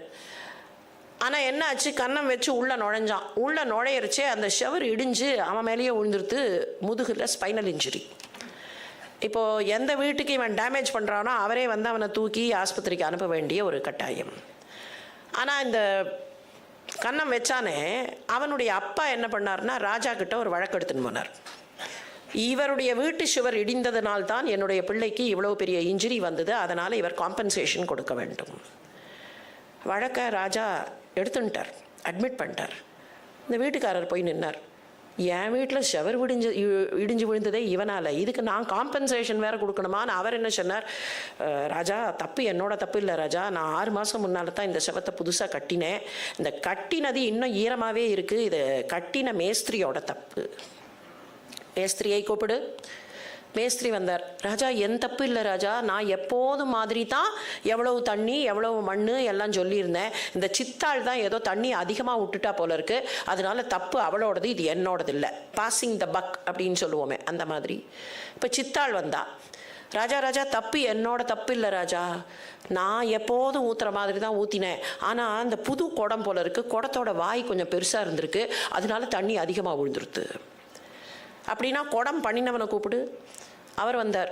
தப்பு என்னோட தப்பு இல்லை, நான் எப்போதும் இருக்கிற அதே சக்கரத்தில் வச்சு அதே களிமண்ணை தான் சுற்றுன்னு சுற்றினேன், ஆனால் அந்த சமயத்தில் அழகான ஒரு பொண்ணு அங்கே நடந்து போனால் நான் அவளை பார்த்தேன்னா அந்த சமயத்தில் வாய் கொஞ்சம் பெருசாக போச்சு. அப்போ அந்த பெண்ணை கூப்பிடு. அவள் வந்தா. தப்பு என்னோடது இல்லை, நான் அந்த பக்கம் போயிருக்கேனா, இது வரைக்கும் என்றைக்காவது போயிருக்கேனா, அன்றைக்கி ஒரு நாள் தான் போனேன். என்ன காரணம்னா, நான் துணி வெளுக்கிறதுக்கு கொடுத்துருந்தேன், அவர் திருப்பி கொண்டாந்து துணியை கொடுத்துருவார்னு பார்த்தேன், அவர் அன்றைக்கி கொடுக்கல, என்ன ஆச்சுன்னு கேட்கறதுக்காக போனேன், அதனால் அந்த சலவை தொழிலாளியின் தவறு. சலவை தொழிலாளியை கூப்பிடு. நான் துணியை வழக்கமாக துவைச்சி கரெக்டாக கொடுத்துருவேன், அன்றைக்கின்னு பார்த்து துணி துவைக்கிற கல் மேலே ஒரு சமணத்துறவி உட்காந்துட்டு இருந்தார் நிஷ்டையில். அவரை எழுப்ப முடியாமல் காத்துட்டே இருந்தேன், என்னால் துணி துவைக்க முடியாமல் போயிடுது. அப்படின்னா அந்த துறவியை கூப்பிடு. அவர் வந்து உட்கார்ந்தார். அவர் நிஷ்டையில் இருந்தார். வந்து உட்கார்ந்தாரா, தூக்கின்னு வந்து வைத்தார்கள். அவர் பதிலே சொல்லலை, அவர் தான் நிஷ்டையில் இருக்காரு. நீர் தான் இதற்கு காரணமா, பதிலே வரல. இப்போ ராஜா சொன்னாராம், இவர்தான் மௌனம் சம்மதத்திற்கு அறிகுறி என்பதனால் இவர்தான் குற்றம் செய்தார் என்பது உறுதியாகிறது. போம் பழியெல்லாம் அமணந்தலையோடே என்னுமா போலே யார் பழியாயினும் கிருஷ்ணன் தலையோடே. ராமன் ஏதாவது பண்ணினா கூட என்ன வழக்கம் தெரியுமா, எல்லா பழியையும் தூக்கி அந்த கண்ணன் மேலே போடுறது தான் வழக்கம். பூனே சிதைய உண்டைவில் நிறத்தில் தெரித்தாய் கோவிந்தா. அவருடைய வார்த்தைகள் எவ்வளவு அழகு. வந்தாய் போலே வாராதாய், வாராதாய் போல வருவானே. பகவானே நீ வந்த மாதிரி இருக்கும், வந்துட்டேன்னு நாங்கள் நினச்சிட்டு இருப்போம், வந்திருக்க மாட்டேன். நீ வரலன்னு நினச்சிட்டு இருப்போம், எப்படியோ வந்து எங்களை காப்பாற்றியிருப்ப. வந்தாய் போலே வாராதாய், வாராதாய் போல் வருவானே. இதை கம்பர் அப்படியே எடுத்து கையாள்வார். எக்ஸாக்ட்லி த சேம் கம்பர் எடுத்து கையாள்வார். கற்பார் ராமபிரானை அல்லால் மற்றும் கற்பரும். வேற ஒன்றுமே கற்க வேண்டிய அவசியம் இல்லை, ராமனை கற்றால் போதும். எல்லாருக்கும் செல்லமாக கடைக்குட்டியாக இருந்த திருமங்கை ஆழ்வார் நலம் தரும் சொல்லை நான் கண்டு கொண்டேன். இப்போ சொல்னா என்ன, சொற்சுவைன்னு போட்டிருந்தார்கள். எந்த சொல் சுவை மிக்க சொல், எந்த சொல் சுவை மிக்க சொல், அவ்வளவுதான் கேள்வி. சொற்சுவைனார்கள். சுவை மிக்கதாக சொல் இருக்க வேண்டும்னா அது பகவானுடைய திருநாமமாக இருக்க வேண்டும். மற்ற சொற்கள் எல்லாம் ஒன்லி சப்சிடியரி. கூட வேணா போய் நிற்கலாமே தவிர, கூட்டமாக நிற்கலாமே தவிர, நடுவில் இருக்கிற அந்த சொல் அதுதான் கூட்டத்தோடு கோவிந்தா. வேற அர்த்தம் இல்லை அதுக்கு. அர்த்தம் என்னன்னா, கோவிந்த நாமத்தில் போய் மற்ற சொற்கள் கூட்டமாக சேர்ந்து கொண்டு விடும். அந்த சொற்களுக்கு மதிப்பு எப்போ கிடைக்கும்னா அது பகவன் நாமாவாக இருந்தால். அதனால தான் நலம் தரும் சொல்லை நான் கண்டு கொண்டேன், நாடினேன் நாடி நான் கண்டு கொண்டேன் நாராயணா என்னும் நாமம். திருவல்லிக்கேணிக்கு பாடினார். விற்பெரு விழவும் கஞ்சனும் மல்லும் வேழமும் பாகனும் வீழ செற்றவன் தன்னை புறமெறி செய்த சிவனுரு துயர் களை தேவை பற்றலர்விய கோல் கையில் கொண்டு பார்த்தந்தன் தேர்முன் நின்றானை.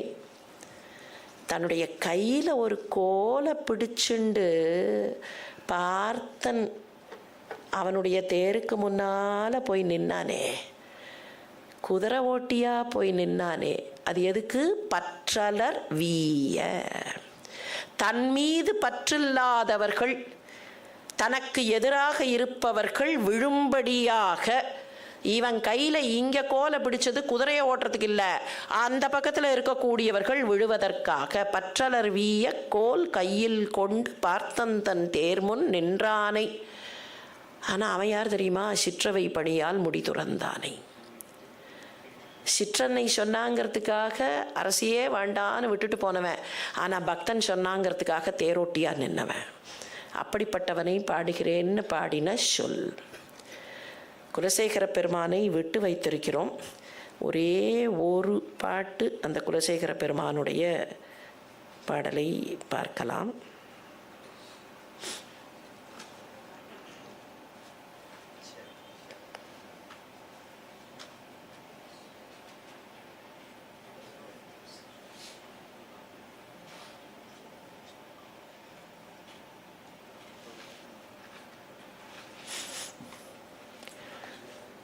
குலசேகர பெருமான் தான் நான் ஏதாவதாக இருக்க வேண்டும் அப்படின்னு கேட்டவர். கைங்கரியத்தினுடைய உச்சம் அது. அவர் லிஸ்ட்டு போட்டுட்டே போனார். இன்ஃபேக்ட் இதில் ஃபுல்லாக அந்த ஒன்றொன்றாக அவர் என்னவாக இருக்க வேண்டும் அப்படின்னு கேட்ட அந்த பதிகம் இது. முதல்ல என்ன கேட்குறார்? மீனாய் பிறக்கும் விதி. நான் அந்த திருவேங்கட மலையில் மீனாக இருக்கணும். அதுக்கு அடுத்தது கேட்டார், பொன்வட்டில் பிடிக்கக்கூடியவனாக இருக்கணும். இந்த பெருமாள் அப்படி உமிழ்ந்தார்னா அதை பிடிக்கக்கூடிய, அந்த உமிழை பிடிக்கக்கூடிய, கையில் அந்த தட்டை பிடிக்கக்கூடிய, அந்த காலத்தில் வெத்தலை போட்டுட்டு உமிழ்ந்தார்கள்னா அதற்கு பிடிக்கக்கூடியதற்கு ஒருத்தன் இருப்பான், அடப்பைக்காரன்னு பேர். அந்த அடப்பைக்காரனாக நான் இருக்க வேண்டும், அதை கேட்டார். அதுக்கப்புறம் பார்த்தார், வேண்டாம், மனுஷனாலாம் கூட வேண்டாம், செண்பக மரம் கண்ணனுக்கு பிடிக்கும், அதனால் செண்பக மரமாய். அப்புறம் யோசிச்சார், செண்பக மரமாக இருப்பானே, ஏதோ ஒரு மரம், வை ஷுட் ஐ ஸ்பெசிஃபை செண்பக மரம்னு? தம்பகமாய் நிற்கும் தவமுடையன் ஆவேனே. அதுக்கப்புறம் பார்த்தார், இல்லை மரமாலாம் கூட இருக்க வேண்டாம், ஆறு, அங்கே ஒரு காட்டாறு. நீங்கள் காட்டாருக்கு பேரே கிடையாது. கங்கை, காவிரி அப்படின்னு மற்ற ஆறுகளுக்கெல்லாம் பேர் உண்டு. நாட்டில் ஓடுகிற ஆறுகளுக்கு பெயர் உண்டு. காட்டில் ஓடுற ஆறுக்கு பெயரே கிடையாது. காட்டாறு, ஒன் நான் ஸ்பெசிஃபிக் அன்ஸ்பெசிஃபைடு காட்டாரா நான் இருக்கேன், அது போரும். I don't have to be specified. Thirumangai Alvar, இல்லை குலசேகர ஆழ்வார், இல்லை பெரிய ஆழ்வார் அப்படின்லாம் பேரே வேண்டாம். I don't want my name. நான் ஒரு காட்டாராக இருக்கிறேன், காணாராய்ப்பாயும் கருத்துடையன் ஆவேனே. அதுக்கப்புறம் அப்படியே பார்த்தார், மலை மேல் நான் வழியாக கிடக்கிறேன்னர். ஆறு கூட வேண்டாம், ஏதோ ஒரு வரி, அந்த அங்கே வழி இருக்கா இல்லையா, மலை மேலே போகிறச்சே ஒரு ஒத்தையடி பாதை, மலை மேல் நெறியாய் கிடக்கும் நிலை, ஏதோ ஒரு ஒத்தையடி பாதை, அந்த ஆடு மாடு அதில் போகும், அதுவாக இருக்கேன்னார். அப்புறம் பார்த்தார், அது கூட வேண்டாம், அது கூட இந்த வழியாக போனேன் அப்படின்னு யாராவது சொல்கிறதுக்கு வாய்ப்பு இருக்குது, அதெல்லாம் வேண்டாம். அங்கே அந்த பெருமாளுடைய சந்நிதியில் படியாக கிடக்கிறேன், அங்கே கல்லாக கிடக்கிறேன். நான் அங்கே கல்லாக கிடந்தேன்னா அந்த கல் மேலே ஏறி நின்று ஜருகண்டி சொல்கிறச்சே எல்லாரும் எட்டி பார்க்குறாங்களா இல்லையா? படியாய் கிடந்து உன் பவளவாய் காண்பேனே. அவருக்கு எவ்வளோ தெரிஞ்சிருக்கு. இப்பெல்லாம் அந்த படி மேலே ஏறி நின்று தானே பார்க்கிறார்கள். படியாய் கிடந்து உன் பவளவாய் காண்பேனே. நான் அக்ரிணை கல்லாக இருந்தால் போகிறோம். நம்ம சாதாரணமாக யாரையாவது திட்டுறச்சே கல் மனசு அப்படிம்போம். ஆனால் நான் கல்லாக கிடக்கிறேன்னு ஒருத்தர் கேட்குறார். படியாய் கிடந்து உன் பவளவாய் காண்பேனே. இன்னைக்கும் குலசேகரப்படின்னு பேர். ஆனால் அதுக்கப்புறம் பார்த்தார், who am I to specify what I should be? அதுதான் வைஷ்ணவ சித்தாந்தத்தினுடைய core. who am I to specify? சைவ சித்தாந்தத்திலையும் அதுதான் core. who am I to specify what I should be? நான் என்னவாக இருக்க வேண்டும், என்னவாக பிறக்க வேண்டும், என்னவாக செயல்பட வேண்டும் என்பதை நான் ஏன் நிர்ணயிக்க வேண்டும்? நானுன்னு ஒரு என்டிட்டி இருந்தால் தானே நிர்ணயிக்கும். நிர்ணயிக்க வேண்டியது உன்னுடைய வேலை. வழிபடுவதற்கு எனக்கு வழியுண்டு, வேதம் சொன்ன வழிக்கே வழிபட வழியுண்டு எனக்கு. என்னை காப்பாற்ற வேண்டியதோ கைவிட வேண்டியதோ உனக்கு. It is your duty, your responsibility. புழுவாய் பிறக்கினும் உன்னை நான் மறவாமல் இருக்க வேண்டும். நான் புழுவாத்தான் பிறக்கணும்னு நீ என்னை புழுவா பிறக்க வச்சேன்னா right, accepted. Why should I define? நான் என்னவாக பிறக்க வேண்டும் என்று நான் ஏன் சொல்ல வேண்டும்? அது உன்னோட கடமை. நான் ஏதோ ஒன்றா கிடக்கணும். ஓ மலை மேலே எம்பெருமான் பொன்மலை மேல் ஏதேனும் ஆகேனோ, ஒரு சின்ன கல்லா, இல்லை ஒரு சின்ன மண் பார்ட்டிக்கிளா, இல்லை அங்கே ஏதோ ஒரு சருகா, I don't want to say. எம்பெருமான் பொன்மலை மேல் ஏதேனும் ஆகேனோ. எம்பெருமான் பொன்மலை மேல் ஏதேனும் ஆகேனோன்னு சொல்லும்போதே சொல் இருப்பது போல் இருக்கிறது, ஆனால் அந்த சொல் இல்லாமல் போகிறது. பக்தி இலக்கியத்தை பொறுத்த வரைக்கும் சொல் இருக்கும், ஆனால் சொல் காணாமல் போக வேண்டும்.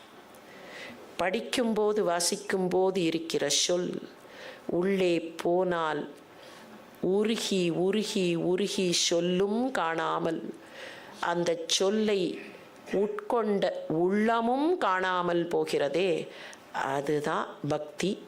அந்த பக்தியை, அந்த சொற்சுவையை நிரம்பவே ஆழ்வார்கள் காட்டுகிறார்கள். எம்பெருமான் பொன்மலை மேல் ஏதேனும் ஆகேனோ என்கிற குலசேகர பெருமாளுடைய திருவாச்சகத்தையே எல்லோருக்கும் உரைத்து ஆழ்வார் பெருமக்களின் அருள் எல்லோருக்கும் கிடைக்க வேண்டும் என்கிற பிரார்த்தனையோடு நிறைவு செய்கிறேன். இந்த அற்புதமான நிகழ்வில் பங்கேற்பதற்கு வாய்ப்பு கொடுத்த சகோதரி கௌரி அவர்களுக்கும் திரு ராஜகோபாலன் அவர்களுக்கும் இன்னும் மற்றவர்களுக்கும் என்னுடைய நெஞ்சார்ந்த நன்றிகள். வணக்கம்.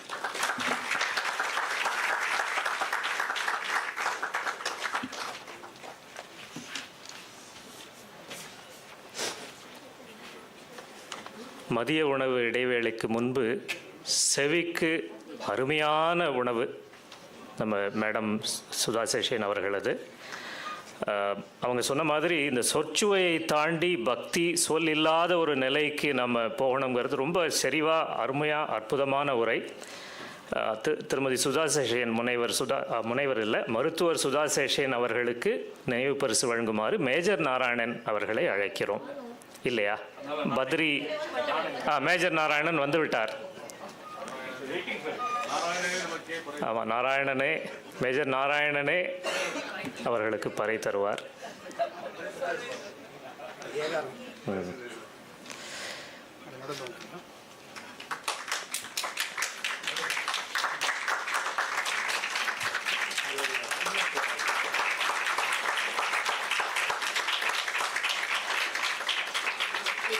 நன்றி. ரேபிட் ஃபயராக 2-3 கேள்விகள். எல்லாரும் மேடமோட உரையை கவனிச்சுமாங்கிறத குயிக்காக பார்த்துடலாம். திருமழிசை ஆழ்வாரோட பாசுரங்களை 2 தொகுதிகளாக 2 பெயர்கள் சொன்னார்கள். என்ன அந்த 2 பெயர்கள்? யாராவது கை தூக்கி சொல்லுங்க. சபாஷ், ரைட். அடுத்தது இன்புருகு சிந்தை. இந்த சொற்பொழிவோட தலைப்பு இன்புருகு சிந்தைங்கிறது எந்த ஆழ்வாரோட பாசுரத்திலேருந்து எடுக்கப்பட்டது? கிஷோர், இவர் கிஷோர். பூதத்தாழ்வார். 2 நியாயங்களை பற்றி சொன்னார்கள். அந்த 2 நியாயத்தில் நீங்கள் உங்களுக்கு கிடையாது, நீங்கள் நிறைய பரிசு வாங்கிட்டேன் சார். கிஷோர் அவர் 2 நியாயங்களில் எந்த நியாயத்தை நம்ம பிடிச்சிக்கணுங்கிறது சொல்லியிருக்காங்க. எதனால? ஸோ பிரபத்தியோட தத்துவத்தை அழகா. சரி, தொண்டரடி பொடியாரோட அந்த 100 கணக்கு, அந்த 100ஓட 100 அந்த 3 நம்பர்களாக பிரித்து சொன்னார் இல்லையா? அந்த கணக்கை யார் பேலன்ஸ் பண்ணி சொல்ல போகிறாங்க? கை தூக்கினவங்க. கிஷோர். சரி, இங்கே முதல்ல இருக்கிறவர் இங்கே. சரி. இல்லை, தவறு தவறு தவறு உங்களுக்கு. சரி, பரவாயில்ல. சரி, இவருக்கு சரி உங்களுக்கு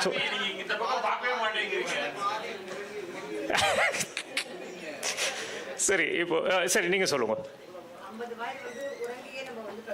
சரி, உறக்கம் 50 உறக்கம், 15 பால வயசு. சரி, 65. பசி துன்பம். சரியான விடை.